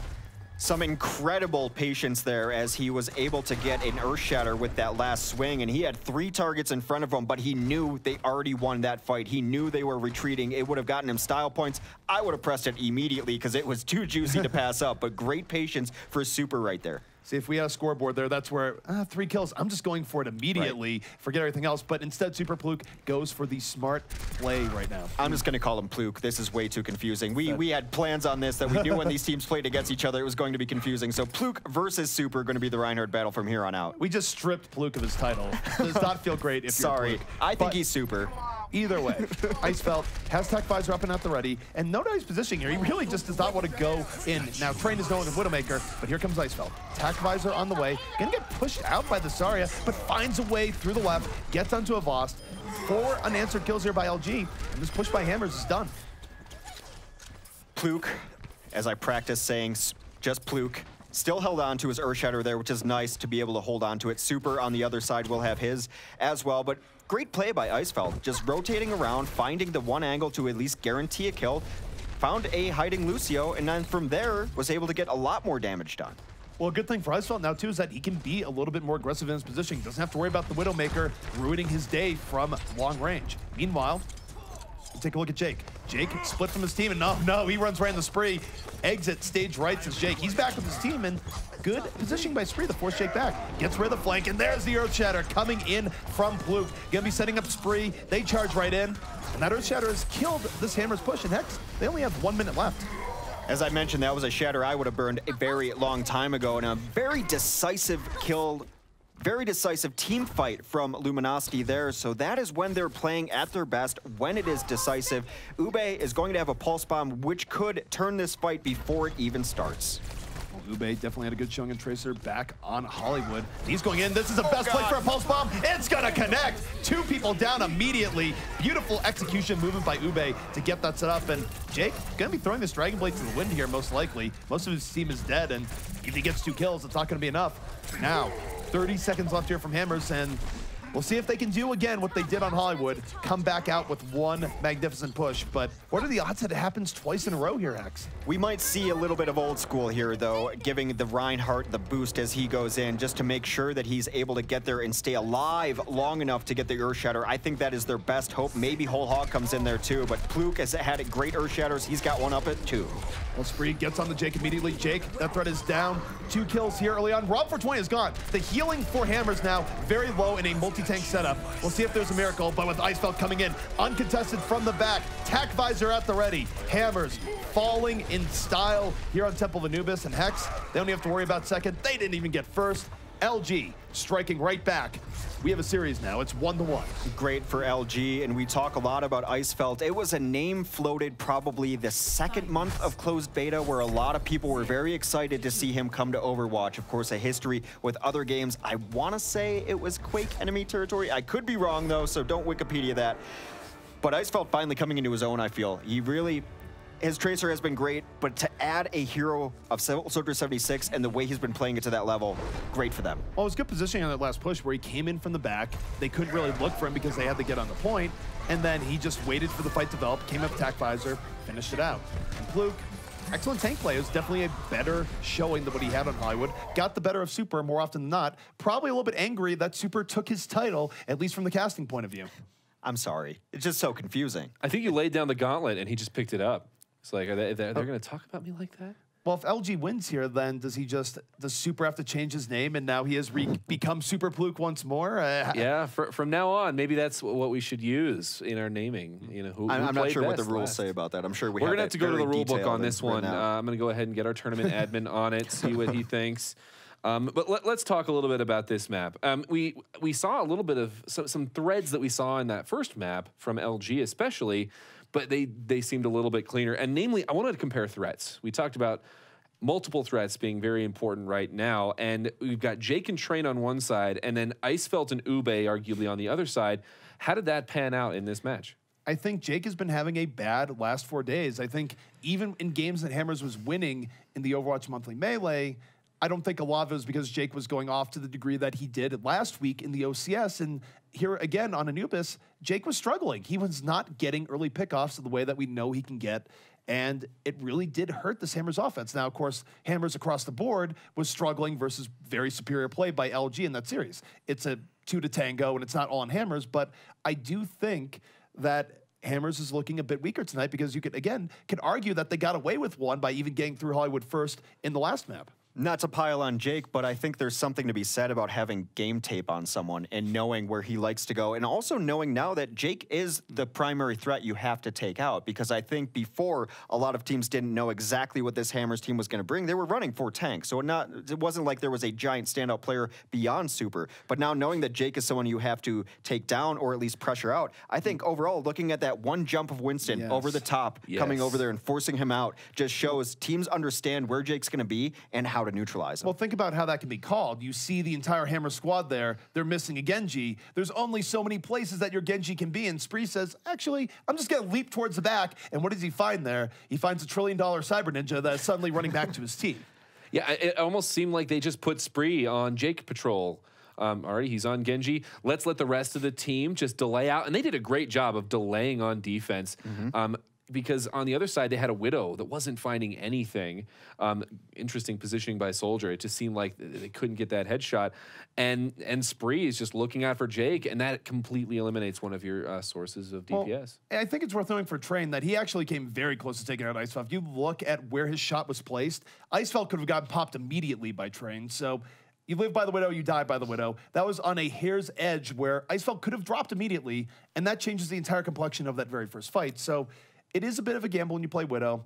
And Train did keep Icefeld contained. It was actually that very first push from Widow where they came closest to taking first. So I'm not going to blame Train there for them not grabbing it early on. I actually think the Widow play was pretty good there, even though he didn't get the headshot right away. It was odd, though, because you mentioned a great point that they had Icefeld contains and the sightlines weren't going to be there, but then they started fighting right below Icefeld, right into his sightlines. They brought the fight to where he could be more impactful. Yeah. It was an interesting position. You almost have to wait with Widow, because you're waiting for that pick. You don't have to overcommit until you get that first pick, potentially. Now, another argument can be said that, well, if you're diving in and creating havoc, that gives you the best opportunities to get those headshots, but it just wasn't happening. But talking about gauntlets being thrown down, Ube, I think we threw down a gauntlet with Tracer, talking about Ube. Could this be his best hero that we've seen so far today, anyway? I'm not really maybe today it's been his best hero. I'm not really convinced that you throw him on it over Icefeld, who has also been really good on Tracer, but you do run into scenarios where, wait, we want to run a 76 and the Tracer, and Icefeld has a better 76 than Ube, and comparatively, it's still better to put Ube and the Tracer. So you get those sorts of horse trading arguments that go on. Yeah. So for Ube, when he has had to play Tracer and Icefeld can't do it, it's been a good series thus far. He's a fine Tracer. It's fine. I don't think he's at Icefeld's level. I would find it hard to find someone to argue with me about that, but Pulse Bomb was cool. I mean, I think you would call it a party room, and again, we'd have that discussion of what parties you're going to, ZP. I mean, parties where clearly terrible things happen, Hex. Let's not pry too much here, but it was a party. The Pulse Bomb went off. 2 people went down immediately, and it was a good showing from Ube, and just excellent timing to get that off. It was a great Pulse Bomb. Well, you know what? There might be more Pulse Bombs yet to be had. We are going into Ilios for map number 3 in this tied-up series. What are your thoughts on these teams coming into Ilios? This map selected by Hammers, by the way. Well, coming into Ilios, it's looking like Ruin Stage will be the very first stage, and that means we very well could be looking at Widowmaker battles. It depends. Teams have a large variety of ways of trying to run the Ruin Stage. Sometimes you get Genji, sometimes you get Pharah, sometimes you get Widow. There's a lot of different ways of running it, which actually makes it pretty cool to watch from a spectator point of view. Absolutely. If we see Widow on this map, we might see some trees being MVP or some bushes being MVP, as there's a couple spots here that Widow can get behind. Very difficult to find her there, but we might see a Widow v Widow. Both teams have run it. Really, nothing that either team comes out with would surprise me here, but we might see some early matchups. They really just have to lock in heroes before I'm comfortable saying anything about either of these squads because of their versatility and what they've run across the board on control maps. All right, well, taking a look here, it does look like Icefeld is considering coming out with the early Widowmaker here. Yes. Meanwhile, on the other side, we have Train, so Hammer's coming out the Widowmaker, LG coming out with the Widowmaker. We'll see which Widow reigns supreme. No Genji's in sight here, though, although I do think the team that loses the Widow battle very well could come out with Genji. Well, Train has a little bit more support as Jake is in the sky with him as well. Jake takes down Hedon very early there. That is rough for them as they will try to bomb in on Icefeld. They take Icefeld down very early. Mostly just a numbers game there. They both had a Winston, both had a Widow, but the combination of Jake and Route 420 in the sky is going to make it very difficult as Jake continues to run wild. That is 5 kills for him to start off this stage. Jake exploding is almost if he heard the commentary saying, he's been having a kind of a rough game. Well, getting 4 kills is fair to open things out. That is a much better opening in Overwatch, and Hammer's coming out strong to open things up. And we'll see how long Icefeld stays in the Widow now that he has to be in a Widow on offense rather than a Widow on more even terms. Well, Spree decided he's going to help him out. Spree's going to switch over to the Soldier 76. Again, just more overlap of this Luminosity hero pool, but they need the help. They're going triple hit scan, and Hedon will probably even be prioritizing him too. But they find Icefeld already in the corner. Icefeld down immediately to Jake. That's not how Widow versus Pharah is supposed to go. It's supposed to be the Widow with a bit of advantage, but Jake being so sneaky in over the top finds 2 early on in this engagement. And even though Spree is able to take him out, Train still holding sightlines here for Hammers. As Hammers holds on to the point, 40% to 0. Spree able to help out there, able to take out the combo. And taking out the Mercy first, of course, very important, as Jake will be the insta-res second life Pharah combination here. Still no pressure on the point for Luminosity, as they're still a little afraid to push forward. Not a decisive fight win for them yet. Train right now trying to win the Widow v Widow battle. Gets a Tracer right in his face, has to seek cover. And this is actually a hard place for Tracer to harass Widowmaker, so it's safe. Meanwhile, Jake, the barrage from behind. 3 going to fall immediately. And this, thus far, has been the Jake show. Very poor responses coming in here from LG. And Icefeld has not been the anti-air cannon you would expect from a Widowmaker in this situation. The last couple times Icefeld has gotten killed by Jake, he hasn't even seen it coming. And there we go. There's the switch. Icefeld's going to go to Tracer instead. Ube will switch over to Roadhog. Spree now remaining on that Soldier 76. They are able to take down Rob early. That is Hedon saying, I've had enough of my teammates dying. I'll start off with at least part of the problem. Well, killing the enemy source of damage is a great way of getting preventative healing out there, Hex. But see Hedon onto that point. He's going to be in trouble here in a moment. Going to sleep Winston immediately. That lets him stay alive, but look at Vol in the back line for Hammers. He's already grabbed 2 with the whole hog. He's in great position. Hedon quickly running out of teammates to heal. He's going to get juggled up into the sky. Super and Jake combining to finish out the last few remaining members here of LG, and it's 99%, so LG, they cannot back out. This is do or die, and right now they're choosing die, Hex, as Jake ushers them onto that path. Well, Hedon hit a beautiful dart onto Winston to combine for a great moment of play for him, but someone woke him up. Someone woke him up immediately, negating his hard work, and they have no answer for Jake's Pharah. Jake getting a celebratory emote there at the very end, and that was very dominant coming out from Hammers, especially after what we just saw from them on Anubis, where they looked somewhat weak moving in. Much stronger showing here early on. And I don't know if we're really going to be seeing Icefeld come out onto the Widowmaker here again. Even if they go back to Ruins, that did not work out. Not at all. Some teams have chose, actually, that the best way to defeat Pharah is with your own Pharah. And that seems like Luminosity is going to go for that answer next. It will be Spree on the Pharah. He will not have a Pocket Mercy, but neither will Jake on this point. So both running just with Ana's. The difference being Ube now on a 76, and Vol will take up the Genji mantle. All right, LG moving in here once more, and we do get to see Icefeld and the Tracer, Spree and the Pharah. This is a very good 1-2 combination. I will note the inconsistency here, though. Suddenly it's Icefeld and Tracer and Ube on 76. At some point, guys, we're both these heroes figure out who's playing what. They all think they can play everything at the same level. Icefeld takes down Jake very early on his Tracer. That's Icefeld's Tracer in full effect, able to give Spree Reign of the Skies for free. He's going to drop a couple of nice rockets onto Genji. Genji so far not finished up. Super Pluke will find him on the ground as Vol goes down, and looks like a different Luminosity team right now, able to take Jake from the skies. They have free reign. Spree very contained here, but also controlling space with these rockets. Finds Lucio early on. Now we have Pharah v Pharah. Jake left without a whole lot of friends here. He's going to need to get out of there. Does take down Ube, but it's going to be Minner of all people finishing him off. So for LG, the swap up here has been effective. Spree certainly coming into vogue on this Pharah. We'll see if they can keep it up. 12% right now for the LG side.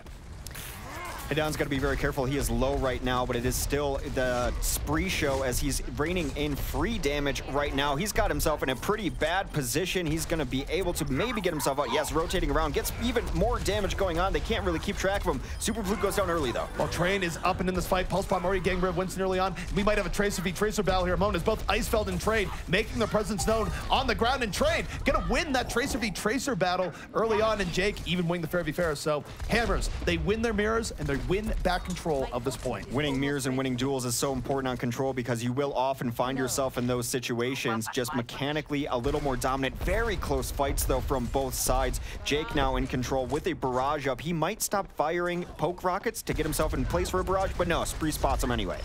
Both rockets coming over the top, and oh, Rob 420. A little bit of extra support gets Spree out of the sky, but here comes Ube. Tac Visor on the ready. Jake gonna get slept. Rough situation for him as Ube gets all the cleanup he's looking for. Before you know it, the Tac Visor just mops up everything, and a little bit of good old-fashioned pulse rifle fire on top of it. That should have gone the other way. Ube was slept on the ground. They had barrage, but for whatever reason, he chose to wake him with an early rocket, then the healing there to keep Ube up on that Soldier 76. Tac Visor still activated, able to take down a couple, but they had the chance to eliminate Ube on the ground with a barrage. Well, we are all evened up here. This is about as close as it gets here on Ilios. But take a look. Here comes Super diving in, but he bites off more than he can chew. Spree and Ube combine to take him out immediately, and Spree not done yet. Deep diving, barrage on the Rob 420, and this push from Hammers immediately failing. Well, 62% now for Luminosity Gaming as they try to equalize this map. Of course, series already tied at 1-1. Icefeld getting some poke in. It has been individual battles, so Icefeld, is he able to take down Train early? I want to see what he can do with his Pulse Bomb. Pulse Bomb is up, but here comes Hammer. Soundbearer up and at the ready. This is going to let them get fully into the LG side here. Volt, the Dragon Blade, not getting much of anything done. Gets rope-a-doped around. Jake, though, in the air. Finds Hedan into the backline. 6v5 here from Hammer. So Soundbearer is gone, but has bought them good positioning over the side of LG, and LG just scrambling to bring it back, and they do! It's Ube finding two towards the very end. His 76 not being pressured effectively, not even Train can deal with them in the end, and LG gonna be evening up Ilios here, 1-1. Good for Ube. He's had some questionable matches tonight, but this was not one of them. You could make the argument that he was the MVP of this stage. Also could conversely make the argument that Jake just didn't kill him when he had the chance, but Ube running wild on that Soldier 76. It allows Icefeld to go back onto the Tracer too. So some of the questions we had about roster switch-ups here and there do work out for them in this case. It's not that when they swap up that the players are playing it badly. It's just it doesn't make a whole lot of sense to be running compositions that have 76 and Tracer and then swap up who's playing it based on the map. It's not great. At some point you have to decide, if we're running as Tracer and 76 at the same time, X is playing this, Y is playing that, and not just the continual swapping of roles. I'm still not certain who's the best on what right now. I would say pretty confidently that Icefeld is the best Tracer on the team, but Ube 76 looked very good there. Spree is probably their fairest, so maybe this is the composition they want to run. Anyway, it looks like a pretty mirror match, although Vol gonna switch over, and I think that's a good choice. He didn't do much on the Genji. It's a very good choice. I've never really been that impressed by Vol's Genji. It's definitely one of the weaker heroes in his pool. Now he's going to a stronger hero in his pool in the Diva. Now, we have a fair battle in over the top. Jake versus Spree, and he hits him! The rocket from the bottom right through the tailpipe. And now 2 unanswered kills from Hammer as...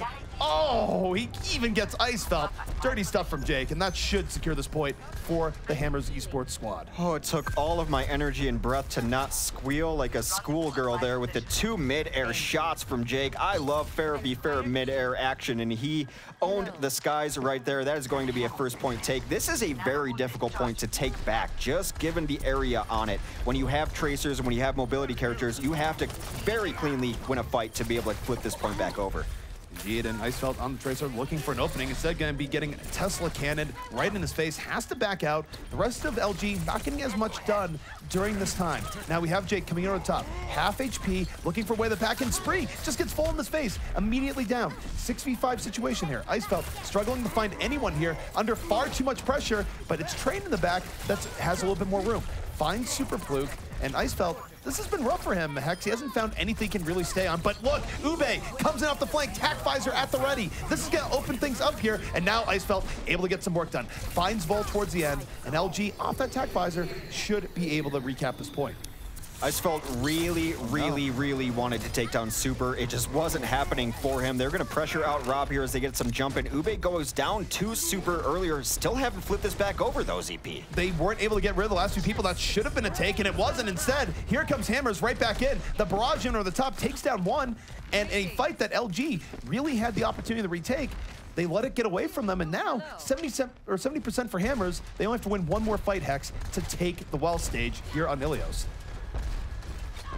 As I mentioned earlier, very difficult to flip it back over. You need a full team wipe. This is the assault last of stage on Ilios. You have to absolutely crush the other team because there's just so many areas for people to dip and dodge into and keep that point alive. Jake trying to take down the Soldier 76. It's on top. Maybe things better, but he booms him off. I don't know if he's going to land off the edge. He does! He falls into that ocean right here by Ilios. Still 5v5 in the point. Super a little bit too far in. Gets taken out. Super Fluke with Primal Rage. Making space in about Spree. Drops a barrage from the back line, uses it for one quick kill in the Rob, and getting rid of that healing threat. This might be what LG needs to finally get on the board here in well, and yet they still have to deal with Train, who's buying a lot of time for this Hammer squad to get back onto this point. Yeah, smiting that Ana in particular. They will finally bring it back, but 99%, which means Hammers only has to win one more fight extremely decisively, as we've seen how difficult it is to pull this point back.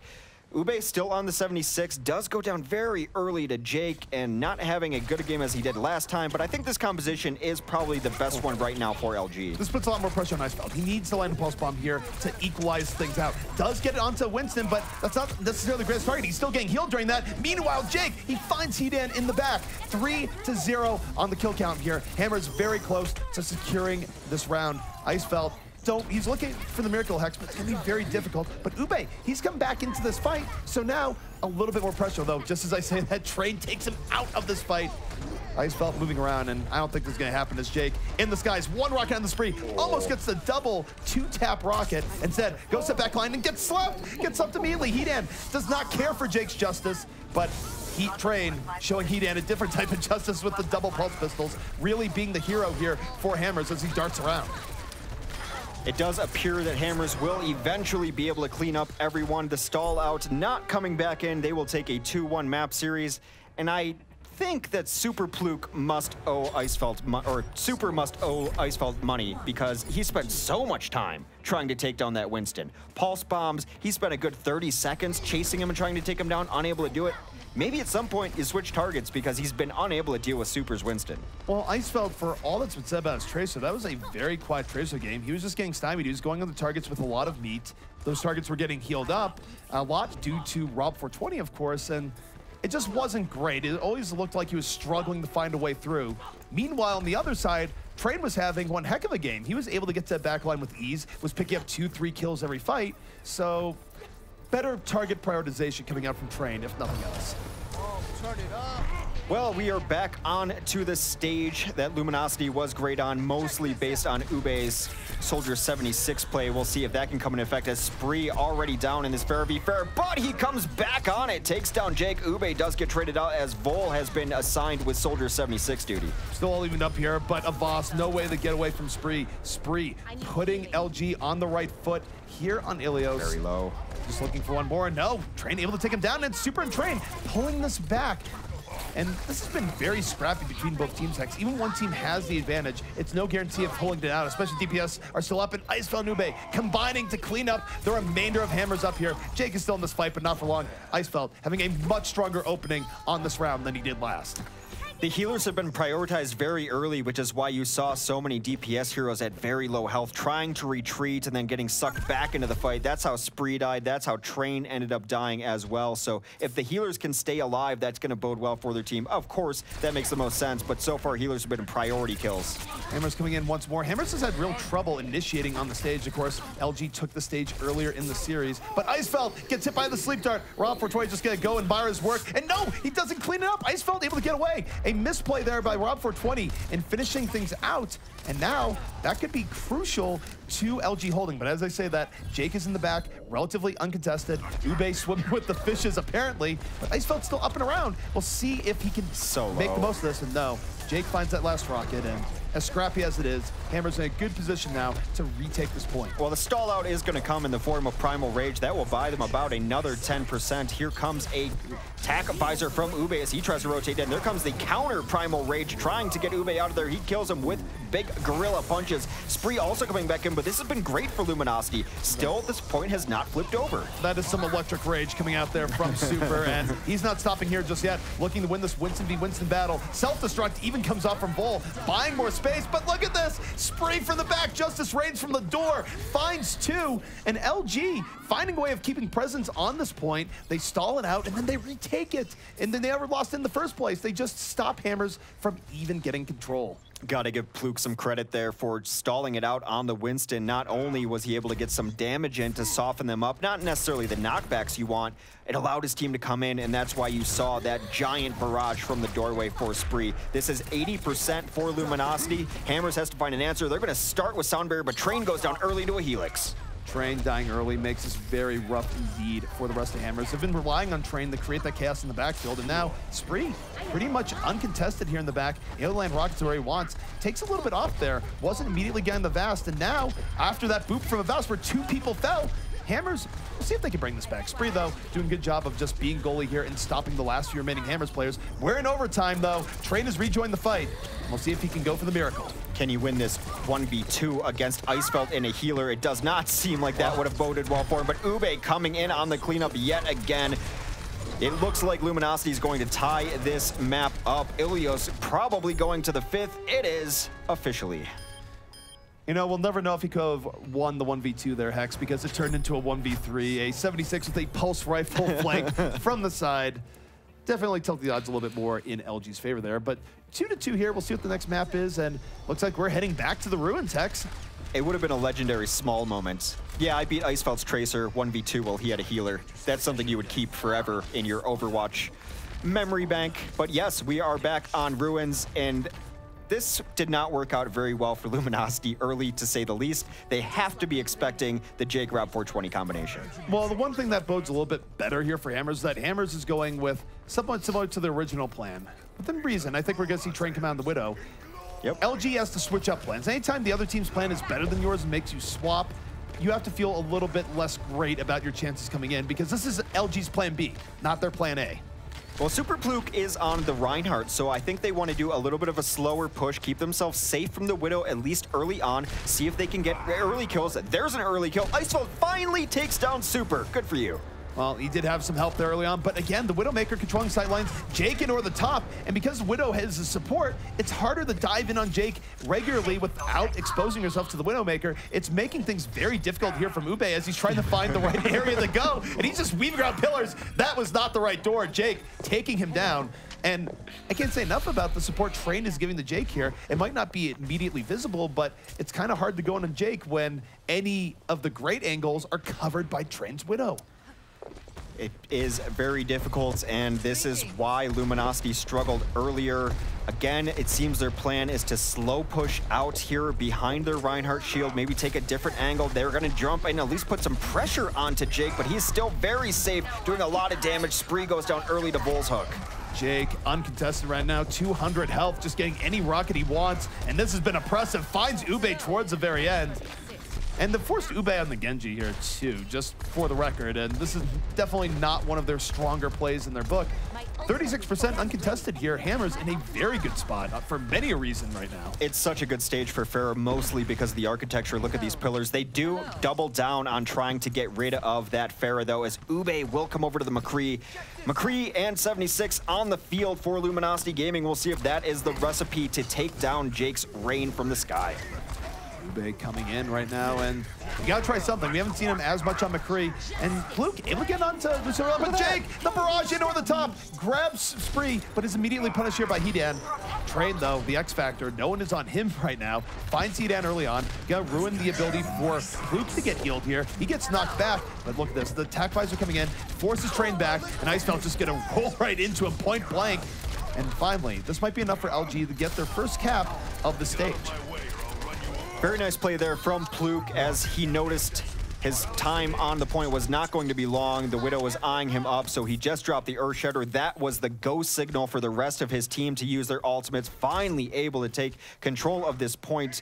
80% though on the board for Hammers as they roll into this. They don't want to change anything. They know they just have to take it back. However, it's harder to reestablish with what they have than to hold with what they have. All right, we see Winston diving right in. Spree diving in, trying to make some room here for the rest of LG. Soundbear is even out, so LG all in on holding here, and Super gonna die quick as a result. Ube, though, oh my goodness, the rocket in over the top from Jake. The supporting fire coming in from Train once more, and Hammers pulling this right back despite that early initiation. But there's the res from Rob 420. That's gonna get the rest of the Hammers up. We'll let them secure this point, and at 82%, LG only has one final attempt here. It's been difficult for Luminosity on this stage. Too many threats, too many threats. When you have to jump in to deal with Jake, you're putting yourself into Train sightlines, and Train has not missed many shots this game at all, and this architecture makes it so difficult to even find Jake with hit scan. He does go down very early, though, from Icefelt 76. Icefelt, that was big early, but look at this, Vol in the backline picks down two. They weren't looking at Vol because they're trying to get onto Widow and Pharah. This opens up Vol. He gets a last moment take a breather, was almost about to die, gets a hole out towards the very end. does get taken out, but the damage might have been done here, Hex. Hammers is reinforcing as we speak. Jake slowly floating over. He's in blimp mode right now, Hex, coming over with a payload of rockets. And doesn't even have to use it to end up securing this point. So Hammers, their dominance on the Ruin stage here, able to give them this map over LG. Now 2-1 in the overall series. Very fitting that the play of the match will be from Jake. Which one of the Ruin stage kills will this be? Getting boosted the entire time too. It always implores me to give credit to Rob. Although Rob was taken down a couple times, he kept the right mixture of boosting and healing, which is pivotal to that combination doing as much work as they did. Couldn't agree more. Well, taking a look at this one, there is a lot of stuff for Ilios. That was an action-packed best of 5 within a best of 5. But let's harken back to the first point. It's fitting that we ended on the same point. But looking at Hollywood and Anubis, they dealt with Jake. Luminosity, the way they found victory, I think, was dealing with Jake, shutting him down. And so this is another question that we've asked is, how do you deal with Pharah? Well, how do you deal with Jake on Pharah? Take it away there. Well, I think there's a clear distinction why he had success on Ruins and had way more problems going into things on the attack, is that I'm not sure Jake is as good as initiating on Pharah as he is in a more defensive sense when both teams are skirmishing, where he can come in from sneaky angles, catch people off guard with great rockets. I feel like he's more of a defensive Pharah right now in terms of where success is, more so than getting into your face with just the best initiation of all time. At least that's what it appeared like in terms of how he was playing on Ruins and where he had success on Ruins. Maybe they have a specific reason why, but when you've noticed he's running Pharah and you ran your own Pharah into him and got him off of that, that was clearly an answer. I don't know why they didn't at least try that once on the Ruin stage, because what they were trying wasn't working. They seemed to go back to the old tries of McCree and 76. I'm not saying it would have worked at all, but it clearly worked on one of the stages previously. Why not try it? The reason why I don't think that would have worked if they went for it is that Train was controlling everything with his Widowmaker. They had to concede the Widow advantage to Train, and that means that if you're trying to run Pharah v Pharah, suddenly you're worrying about the Pharah and the Widowmaker at the same time, and that's double trouble, and I think that's why we didn't see Spree try and run the Pharah there. But when you're struggling that much with a composition, just mirror it and see if you can run it better. They had no answer at all. Nothing they were doing was even close to working. Icefeld can run a Widow. They have players who could run that composition, is what I'm saying, and maybe that would have worked. I guess it's all easy to say in retrospect. Yes, and that's the hard thing is, well, we will never know. We might never know. Yeah. Excuse me. Yeah, they did throw some stuff at it. It was Widow in the first round. That didn't work out. Right. So they brought out Soldier, and then they brought out McCree. And here's the problem. If you're focusing so many of your resources on shutting down one of the threats, and then you have a Widow on the opposing team that's still a major threat, now basically left to their own devices. And even Vol at the end there provided a third threat in one of the final fights there on Roadhog. These are things that if you're not focusing on them, they can easily overpower you. If you think back to the annals of Overwatch history, back when Widowmaker was played on far more maps and far more consistently throughout the map, we always saw the trend where the team that could run the Widow and have effect with it and force the other team off of their dreams of running Widow had a huge edge. Because then you're really just playing in more of a guerrilla-style tactics where you have to always worry, no matter how you go in, where's the Widowmaker, how do we deal with it? You oftentimes have to throw a tank getting in her face. And clearly Widowmaker is less powerful than she was back in that era, but we did see sort of tones of that in Ruins where Train gave them just an enormous advantage. Controlling all aspects of the battlefield is what Widow does, and we see it a lot on King's Row First, even as one of my favorite maps to talk about Widow on, of she forces you to fight in a certain area. The problem is, even on Ruins, when you fight in that certain area, here's Jake above you. They controlled every axis of that fight. They controlled the geography of that battlefield so completely that I don't know if there was going to be a perfect answer, which is why I would say maybe run the mirror and hope. Yeah. Right, because at least then you're trying to do the same thing that they're doing, and maybe you can just do it better. And that's been something we've been watching a lot, is this Pharah v Pharah battle. We saw a few Tracer v Tracer battles today and one Pharah v Pharah, I think on Well. That was the only time we've seen it today. But I do want to bring up another aspect of this cast that you brought up a couple times, and that is the hero selection from Ube, and as he rolls his eyes on the end there. But my question is, hey, if these roster swaps are working, like, can you question it? And I guess maybe it didn't work there. Yes, But the answer is yes. You can absolutely question this because at some point when you think about just basic team building and all the rest, it's fine if they have players that have different pools. That's totally reasonable. What's very questionable is when you're running the same heroes in different compositions, different players are playing them based on the composition, it can work. And clearly, Ube and Icefeld have a high degree of competence on both Tracer and 76, but it is a little bit just mind-melting that you haven't decided when we're running both heroes, one player's going to be running this, one player's going to be running that. It reminds me of some of the issues that C9 had and still has to some degree, where you have Surefour and Mendo just playing hero roulette depending on what the map is. It's not healthy compared to other teams that have had more success, that have much more solidified rosters in regards to who's playing what. I think some of the map things, maybe we don't know just exactly what they feel on it, though. So I agree with you, I tend to, but I also am still just baffled by it. I'm not certain, because sometimes I see it work very well, and sometimes it's very clearly the problem with that team. Sometimes it's like, well, maybe it's okay, maybe it's map specific, but they're a team that hero crossover is still very confusing to me. I would have to have long conversations with them and get their explanation. I was trying to figure it out, you know? I'm like, well, yeah, is it map specific? Is it how they're feeling? Because if that's the case, it's like from point to point, they're feeling different here. Well, it's clearly player preference to some extent, right? Like, you could get the idea that Icefeld feels more comfortable on approaches on control with his Tracer than he does on payload, but at some point, you gotta grind that out and have some degree of stabilization there. The next map, by the way, to move us along is Dorado, and we're going into map number 4. This one selected by Luminosity. I want to talk a little bit more about the map selection after this one, though, because we are going in. Take it away, gents. Well, here we are on Dorado, certainly a little bit less sunny than Hollywood, but rather rustic nonetheless. This is, of course, in our 4th map here in the series. It is pure escort. The payload is out there to begin with, but Hex, we see a lot of different variations in how teams like to defend this nowadays. Some teams get in your face, and other teams go more traditional in the courtyard.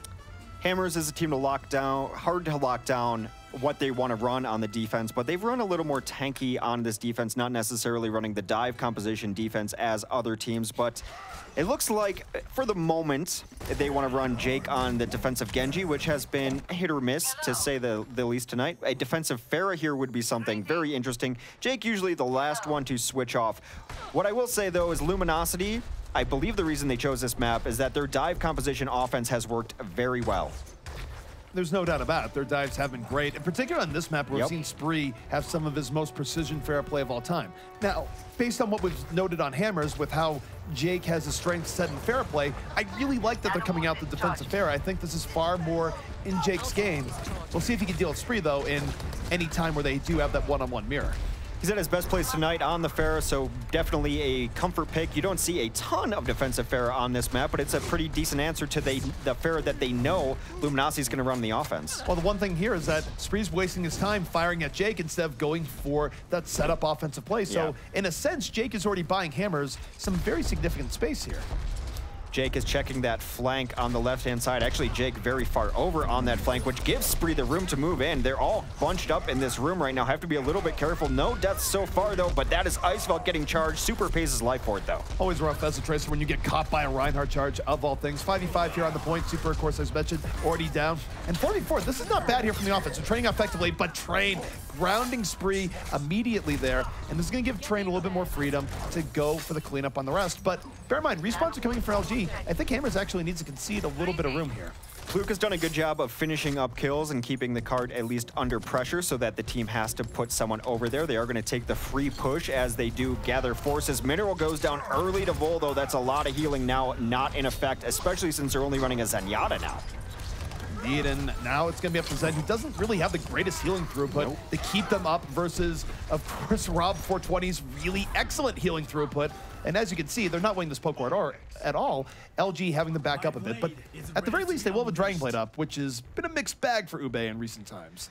As we mentioned, Hidan is not running the Ana instead on the Zenyatta. That can be pretty nice to push into. However, you have to worry about Rob 420's Bio Grenade completely shutting down your Transcendence. Well, Ube right now is setting up for this flanking Dragon Blade, and this is hit or miss here for LG. If it works out, it very well will get them to fight, but Ube, we'll see if he can get the execution down. Dragon Blade comes down the back, going in on Rob. Doesn't get slugged, gets nearly killed with the aid of Spree. It's a double Genji Pharah dive. And it's 5v5 right now. Ube, though, doesn't get as what you want, but it's a good distraction for Spree. Spree over the top, gets the barrage, and that is going to seal this fight. That team kill horn is done, and I don't think Hammers is going to be able to get back to this point. I'm going to say it was a Genji Zenyatta dive, because if you notice, they took down the biggest threat to Transcendence, and the moment that Rob was dead in that kill feed was the moment they popped Transcend, Hidan keeping them alive, and then keeping the Dragon Blade even that much healthier and that much more alive. So yes, Zenyatta being part of the dive composition, interesting, but that's exactly why they had to run it like that. Well, Spree's coming in over the top. This is great positioning, finds a Vost immediately, one rocket to the head, going to set things up. 2 unanswered kills. Jake not finding anything in the back, and LG suddenly find themselves with a whole lot of momentum here, Hex. Hammers coming up with nada. Reminds me of Hollywood, where they're forcing this very aggressive defense, and it's simply not working out the way it has been previously. It's been a great retreat from Luminosity to come back on these moments where Hammers is diving as deep as they are and cleaning them up one by one. The very aggressive Hammers defense only works if everyone is there and everyone is doing it, and so far they haven't had the numbers to make it work. Well, even right here, Jake is in a lot of trouble. Icefeld catching him off guard, gonna be forcing him back, and still in hot pursuit. He draws some healing here from Rob for 20, but here comes the rest of Hammers, engaging without Jake, onto the point. The Graviton coming out, pulling in 2, and Super right there with a bit of follow through. Still though, Ube being a threat here in the back, but no, he's just gonna fall. This is not a good situation. Has a Harmony Orb on him, but that's not gonna save you versus that level of combined fire. Genji Blades can't deflect Zarya beams. That's true enough, and he goes down to it. Well, Vol perhaps a little bit far out. Icefeld coming right back in. LG keeping up the pressure, engaging back in with this Transcendence, and it's letting Icefeld do whatever he wants to the back line. They pick up 3, and LG, their momentum continuing forward. Hammers with one last chance to defend second. We've mentioned several times the Luminosity draws out fights, this time working out in their favor as they kept that fight going for very long. Despite losing a few people here and there, they know when they can still commit. A beautiful rocket is going to eliminate Train on the high ground. And he's looking for the barrage in over the top. They roll right into it. It is coming in from above. They did not get that weather report. That's rockets with a chance of more rockets, Hex, as LG going to take this in full, getting to this point. And this has been momentum that Hammers has not been able to deal with. I hate when I tune into the Weather Channel and that's the report. It's just rockets all day. No Umbrella's going to save you from that as they deep dive here, push them all the way back to spawn with a couple of late kills. Icefeld has done everything he's wanted this game, been pushing very far forward. Some really nice ground taken, and so far, Hammers has not had a great answer. No, Hammers has been on the back foot this entire time. After they got cracked on first, their second point defense just did not work. LG's been holding all the cards. The one time they did get a few kills, they were just too far out and immediately punished. And now for LG, we'll see if they can push this in right now. Hammers, though, they do have tools to bring this back. Jake, Nano Blade at the ready, dying to that backline. Gonna be stymied a bit here by the sound barrier, gets absolutely nothing out of this Dragon Blade. Meanwhile, Icefeld and Pluke far more successful on the other end. Hedan goes down, avenged by Mineral. This card is still moving. A kick to the face will set up Mineral Sound to finish him off, although they are finally maybe in position to come back out here. They need to roll out as 6. They are getting punished by feeding out onto this card. It seems like they finally understand that. They do have time to roll out here as 6, and they're going to try to initiate this fight. Although there's no one really to fight, so they will rotate up to high ground. It's exactly where you want to hold. They have to be careful to save. The hook does not connect. That is 2.0. That is fully hook 2.0. And Hammers, at the very least, have been able to restabilize here. LG gonna have to do it in one more final push. They have no ults for this next push. Of course, as I said, Dragon Blade comes out with Transcend, so they can make this work. Ube diving in, Dragon Blade up, but no, he gets knocked right down by Super. Super is ready and waiting, drops the hammer. 3 kills here from Hammers Esports, and this should be a hold here once more. That's unfortunate there from LG. A mid-air dart took down Spree. A mid-air fire strike finishes off Spree right there, and finally some effective ultimates coming into play for this Hammers team. Finally a moment to breathe and stabilize and take the high ground back. And they have sound barrier for the next fight here, Hex, so they can be even more aggressive getting into LG. Mainly, the real threat they have to look out for here is Spree, but this is going to be very difficult for Spree. Not impossible with how he's been playing in this game thus far, but going into the sound barrier, it really has to be this barrage of the gods. Hammers has dominated the 4-tank meta, and they are back onto 4 tanks. They're going to eliminate Super Pluke right away as he jumps in over top. A Whole Hog will come out, get the boost. They're throwing a lot into this, though, but still relatively quiet on the kill feed. There it goes, Oh though. my my goodness. Train from downtown takes down Spree with that secondary fire on the scrap gun. LG trying to make the most of this here, but it's difficult. They've lost a lot of key pieces. They are trying to get back on the train, but no, he gets away for just enough, takes a breather, and suddenly Ube says, I want no part of this. Full, helping him to the other world. And now, Hex, under a minute left for LG to try and find a way. I mentioned that 4-tank meta. That is Jake switching over to the Diva. And that is why you see Spree get off of the Pharah onto the Soldier 76. Now, Diva's still rather good against Soldier 76, but not the complete shutdown against a Pharah that she can be as well. So they do make some changes here. Perhaps another offensive Transcend if they can get that going. But again, the primary target there has to be Rob then if you're going to try to risk that.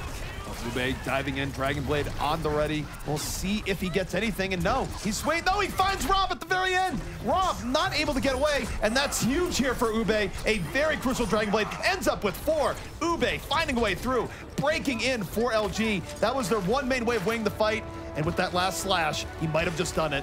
Cart rolling in towards the end. See a Voss trying to stall. He does get there in time, but is immediately thrown right off. This is the last moment attempt stuff here from Hammers. The Graviton is in. Is it going to be enough? Train and Vol trying to pull this back, but it's Spree getting the cleanup here from LG on the high ground. Finishing Tac Visor coming out, laying in all sorts of damage to Train, and that is going to let LG finish it out with no time left remaining, Hex. Ube showing he can play good Genji. Those were the giant moments, perhaps lacking from some of his previous gameplay, but that was an enormous Dragon Blade. And yet again, you see the moment he's able to take down Ana on the other side, they pop the Transcend. They work so well together then because on the tail end of his Dragon Blade, he's getting that Transcendence healing as well, which allows him to get that 3rd and 4th kill.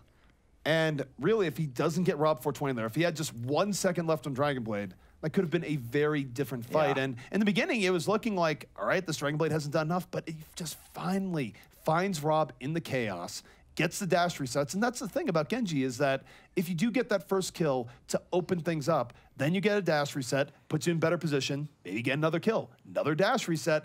Ube was able to turn that 1 kill on Ana into a 4K, and it just turned into a snowball that could no longer be defended by the Hammers team. Well, it's the Transcendence Dragon Blade combo that we haven't seen in a long time, largely because the Bio Grenade completely shuts down the healing potential of Transcendence. But if you can eliminate that Bio Grenade threat, you can see what a great combination those can be together. Defensively, it does look like Luminosity Gaming wants to run a Symmetra. First time we've seen Symmetra this evening. Symmetra, I feel like, is starting to come out a little bit less from the teams involved in high-end Overwatch competition, in part because of the craziness that we've seen from teams like, say, Rogue, where they come in very fast from multiple angles, and it's hard for Symmetra to immediately deal with that. But we take a look at LG here. They are going to run the Symmetra gamble, where if it works out, then you have the shield gen, or more commonly the teleporter, that really helps you solidify your defense. So for Hammers, this does apply more pressure to them in being successful on this first attack. I want to see how much damage they take early on from these. It seems like they were prepared for it. Only 2% given Mineral there. Not every team does that. It can be vary as wildly as 0% up to 50%, but they were ready for the Symmetra for sure. They were certainly ready for it. Now, you take a look at this offense here from Hammers again. Jake not going to be getting the biggest amount of help here on his Genji. He's basically the Lone Ranger here as he goes to the backline, has to build things on his own. The rest of Hammers staying firm as 3 tank, rolling up the front. So Jake is in a difficult position here as he tries to make this Genji work. Well, Symmetra can work very well against 3 and 4 tank because it often gives you the time to build up and the giant targets to hit with orbs and build up. But still, Mineral only at 55%. Symmetra, a big deal. You have to win this first fight if you don't want to be effective. Well, it's absolutely a case where we have to win the first fight. Mineral will get teleporter up if not, but Pluk is already down. Jake finding his way to that backline has taken down the threat in Spree, so 5v4 situation here for Hammers as nothing super swift, but consistent pressure on the front line. Heatan's gonna bite it, and suddenly things looking very bad here for LG. It's looking like this early Symmetra gamble not gonna pay off. Not at all. Vol very charged up too.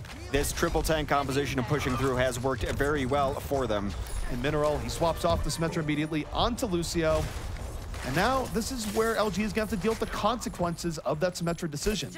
They have to swap up heroes. This is going to ruin their ultimate situation. Mineral nowhere close to Sound Bearer because he just swapped. Meanwhile, Hammers with many options to crack the second point. Well, we've got some sneaky escapades going on here as they simply wait. We saw some stuff in the OMM, which was quite hilarious, involving these ledges, but teams now understanding that, trying to just set up on the high ground here, and they catch him off guard. Well, Train comes in, gets nano boost now. He's gonna bust out the whole hog, the scrap gun, going crazy here to the back line, but no, he eats so much damage from being juggled, even with the nano boost, he almost falls. Icefell gets room to go for the tack visor, picks down 2. The fight, though, still very back and forth. With Train not dying, I think Hammer's in a good position to pull this back. Well, absolutely they are. I think Luminosity was completely caught off guard. They should have known something was up when they didn't see all 6 on the cart. These tank compositions generally want to roll together, but the only 3 on the cart got completely flanked by the Roadhog and Genji coming up over top, and now they're going to have a Jake up front on Genji to be able to apply some nice pressure. Jake moving in, Dragonblade ready for him in this next fight. Vol can set him up pretty well with the Graviton Surge, so this is going to be a difficult fight for LG. They have a Graviton of their own, and maybe Hammers will be too deathballed here to avoid it. We'll see, and oh my goodness, off the top rope, out of nowhere, Fluke running in, takes down 2 with the Earth Shatter, and sets up Ube for the rest. That was brutal. Suddenly, Flying Reinhardt in your face.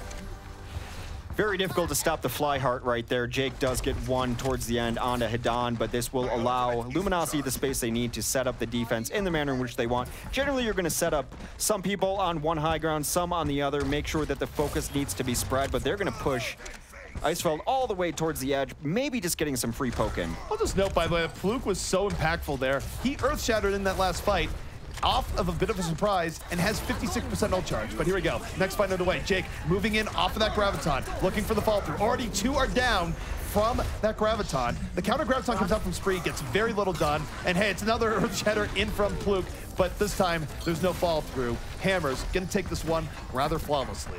It was a nice theory from Spree to be able to stop everyone from moving forward, but he Gravitoned them and just died because there was so much in there. He wasn't going to be able to solo follow-up. They're trying to clean up some split spawns. They do. Jake with 2 kills to start this off. Jake going mining there and coming up with some gold. Both Hidan and Fluke going to fall early on because they were in that spawn point. And now, Hex, here's the real danger here for LG. If Hammers finishes this with 1 minute and 1 second remaining, no, I take that all back. It's full payload. No matter what, LG gets a minute. I am crazy. But take a look here. LG is coming back here from the back line. And they're looking for an early initiation, but Hammer seems ready. They're going to count the sound barrier, and LG might have just put themselves in their own tomb. They're stuck in this backline, and yet it's a little bit over ambitious by Hammers. They end up falling as they move in. 3 kills here from Icefeld. They do turn it around. Beautiful patience by Icefeld there, waiting for the sound barrier to be at least halfway dissipated so that he gets the value off that tactical visor. And yes, that was a very close fight right there on the razor's edge because they put themselves in a rough position in that room. Generally, you don't want to fight a bunch of tanks in a small room, akin to fighting in a basement from one of my favorite movies. However, they are on the defense again, set up to exactly where they want to be on the high ground. 3 minutes left, so a lot of pushes yet to defend.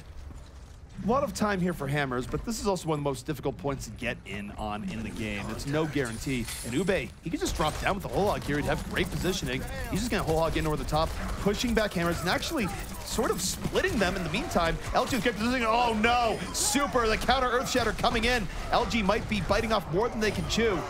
Super, low HP, gets hit by the Bionade, 69 HP. Rob 420 can't save him now, but you know what can save him? The offensive counterplay here of Hammers. They move into the remnants. Vol and Jake cleaning up the scraps, and suddenly Hammers on the verge of saying a very good time here in Dorado.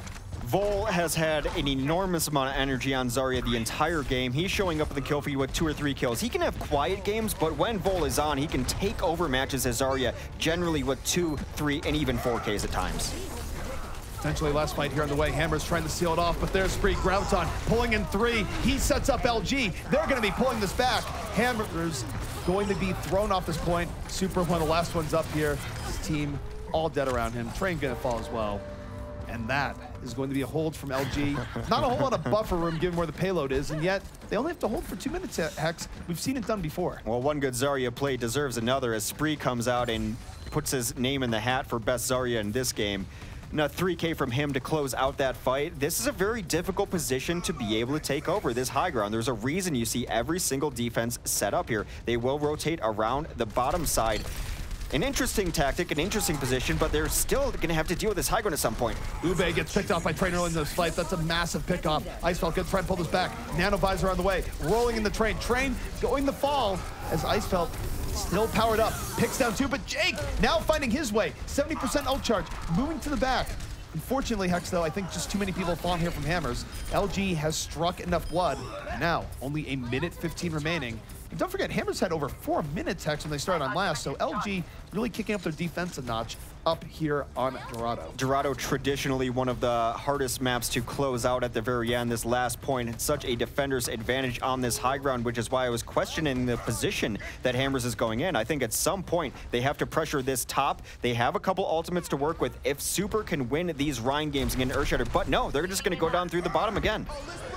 They're breaking it down. This is the last gasp here from Hammers. Sound Barrier up. They get 2 immediately from this, so it's a good initiation. 3 unanswered kills, in large part due to that barrier, and now LG, almost nothing they can do to bring this back here, Hex. This is far too quick of a wipe. They're not even going to be able to get through the spawn doors. Hammers going to be throwing us into extra overtime rounds here.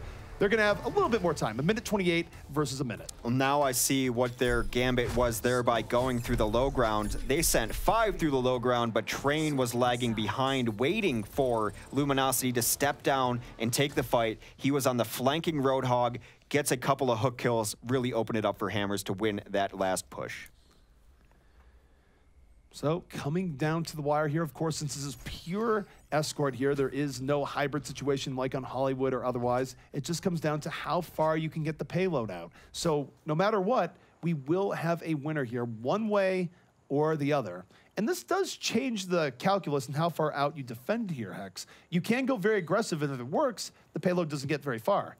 But if you get wiped in that gamble, the payload could get through to the first checkpoint, which would be disastrous given the amount of time or lack thereof that both teams have. The spawn camp theory is that even if you get full wiped holding outside of their spawn, you should be able to have a somewhat viable fight again into the courtyard. However, sometimes that doesn't work out that way. Sometimes you get staggered. It's a gamble, but I think given Hammer's style, it might be a gamble they take. Well, this is looking very roguelike indeed with how they're setting this up here, Hex. So you are correct. They are going to be taking this gamble and going to be attacking LG from all sides here. We'll see if they can have the execution that Rogue had in the Overwatch monthly melee. But LG, they might know it's coming. It does appear as we get right into the fight immediately, both Winstons diving in. The first blood will be drawn by Train onto Supergloop. Train looking for more. Train just diving in and around here. No, gets kicked in the face by Hedan. Those Zenyatta feet a little bit dangerous, and he picks up 2. Suddenly, Hedan on the Zen, taking it right back to this Hammer's dive defense. Is relatively close, but don't forget, you're right in front of the spawn. But Jake, don't tell that to him. Deflect kill on the Hedan, finding a way through in the chaos, and Hammers might be able to reestablish this very aggressive defense yet. They've been great. Jake with the dash resets, able to finish a couple kills there late. Gonna completely reset up now, and now Luminosity is in the unfortunate position of having to not only win this fight, but then stay on the cart and win the second fight that will inevitably be coming. Jake was too far up there for how low he was. He's gonna give away that death, even though he had Dragon Blade up and ready to use. So now, opportunity for LG to bring this back. Vol, too far out, gets taken out, and now Hammers just threw away several kills there for basically no reason. LG in the final overtime push. They can't get off the cart for any reason, and yet this cart could still go very far. That's one of the problems, that they lost Train and Avast late. There is no way they're going to be full force here in the courtyard. They're going to have to fight it with less than numbers, and they give up so much offensive and positioning. Yes, they can fight, but it's not going to be great. Well, one thing I have to say here is that there's not necessarily impetus for them to run in uneven numbers here. Yeah. This checkpoint doesn't matter that much in the big scheme of things. It's raw distance. But here we go. Jake diving in with the Dragon Blade, going to find his counter in the Transcendence, basically swiping at the air. Instead, Ube on the counter Dragon Blade finds both Rob and Vol. Luminosity, this is big here, X, because this cart can keep moving. Its potential is undefined. Another Transcendence and Dragon Blade combination. They forced out that Transcend, but beautiful play by Ube to recognize it was out and then find the one answer to it. He took down Rob immediately after it was popped that time. This is really, really dangerous for Hammers now. Every fight is of intense importance because, again, time ran out a long time ago. LG is just riding this overtime fun for as long as it lasts. If Hammers doesn't get them on the next fight, Hex, it is truly panic time because a minute 30 might not be enough. Not at all. Icefeld just gets a peek of where the team is at. They are going to dive in right now. A counter sound barrier comes down, and here comes a nano visor. Vol takes down Hidan to begin. Well, this is a good opening here from Hammers. They are converting those ultimates into kills. 2 unanswered early on. Train even getting in with the explosion. So it's been fun in overtime, but the fun might be ending right here. The card timer ticks down as Ube isn't on it. More understandable, though, because it basically goes off for no reason at the very end. You have very little buffer, so. The wick does burn down rather quickly, but that is a pretty solid push on the attacking side for Luminosity, despite getting very bloodied early on in that spawn hold. One thing that's good here for LG. LG had a very poor first point defense early on, Hex, on Dorado, but it was also largely due to the Symmetra play not working out. Yeah. Because there's a minute 30 left here, there's no incentive to even try Symmetra. You're going to come out on a much stronger initial defense, which means that Mineral's going to be on the Lucio instead. So you can't really count too much on what we saw in the very beginning for LG's defense, because this is a different defense. They're not running Sim, and it might work out much better for them, as all they have to do is stall out here for a minute and a half. They're going to have a little more sustain, and in conjunction with that, also want to run 3 tanks here on the defensive side of things, as Icefeld will be running the lone DPS in Soldier 76. Hidan, of course, will play Ana. On the other side of things, Train has teased this Hanzo forever, and he will not be running the Hanzo. I'm willing to be surprised, but yes, there he is. He's going to roll onto the 4th tank. Hammers had not run 4 tanks for a while until Rogue last night. It seems they got a taste for it again. Clearly, they were off their 4-tank addiction here, Hex, and now they are off the wagon. They are back into 4 tanks. And why not? They're really good at 4-tank level play. One of the only things that could actually deal with Rogue last night. So, Hammers moving in, strong front line at the ready. See if Jake can land those early hooks to put LG on the back foot. Every push very vital here. Only a minute left. Vol continues to do pretty good work of getting his shield charged up, already at 90%, going to be using that beam to melt people down. They do get Ube very early on, already in favor of Hammers on this first push. And that hook was possible because they got Pluke out of position. Once Pluke was out of position, Jake got the hook. Suddenly LG in rough shape here. They've lost 2, but really the momentum is so against them right now. Hammers just pushing into them with unrelenting resolve. They haven't dropped anyone. Another hook comes in. Hammers making this look easy. This is all sorts of bad for LG, because not only are they pushed back and they have very little room to work with here, they're also going to be running into Earth Shatter here from Super, and there's no one who likes ending games more than Super with a well-placed Earth Shatter. Yellow box only meters away now, as they have not lost anyone, have not had to use ults rather either, so very difficult spot for Luminosity. However, the cart still can't move just yet. Now they're going to get on it.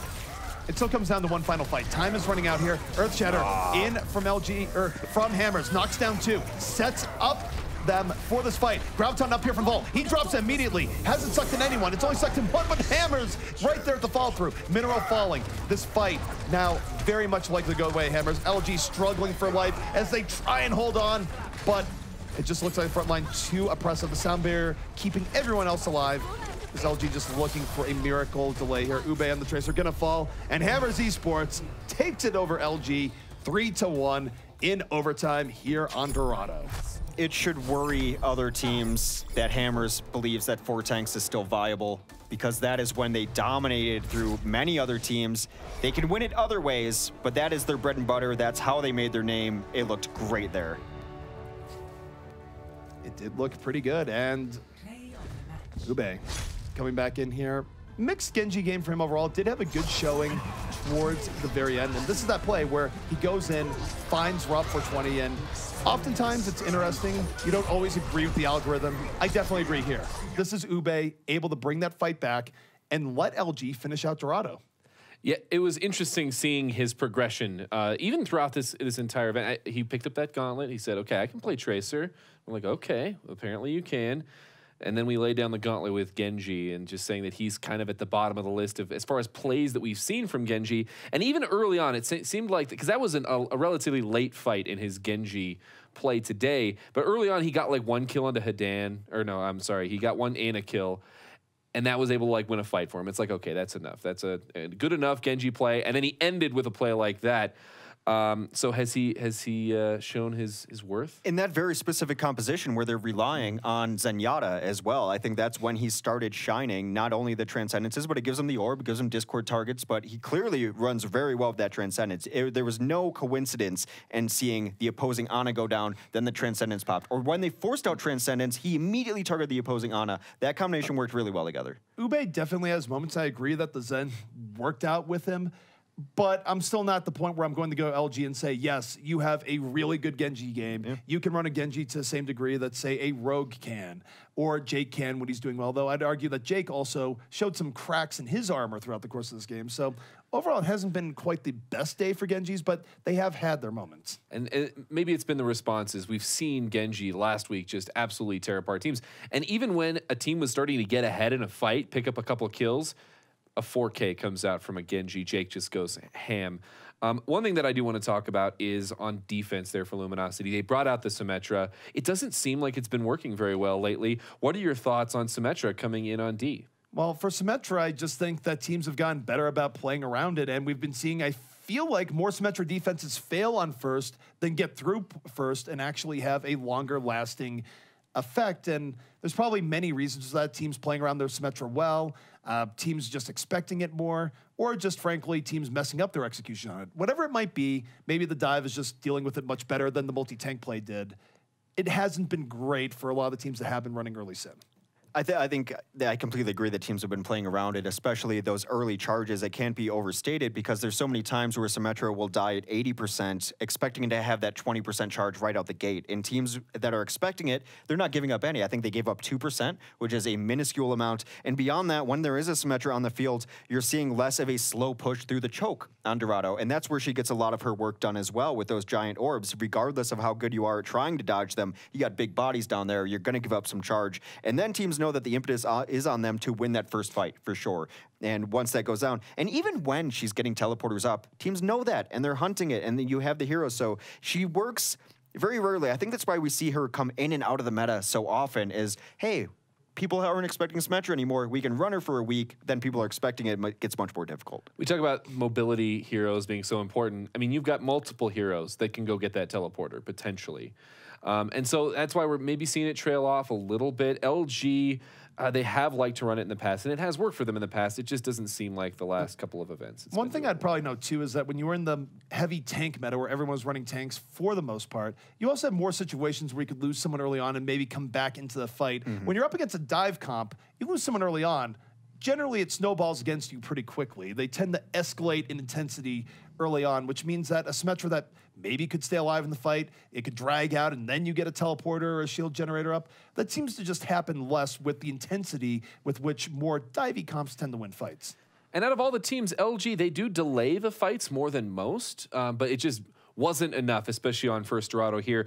Another aspect of this game that I really have a question for LG is Ube. We talked about him a lot. He played a Roadhog on their final two defenses. And was that as effective as when he was on Tracer? I think his Roadhog was pretty effective. I mean, we think about how Ube was made his name to begin with. Roadhog was his bread and butter. Can you rely only on a Roadhog and trying to defend attack like hammers? No. But I didn't think his contribution in one way or another was really causing them to lose the game.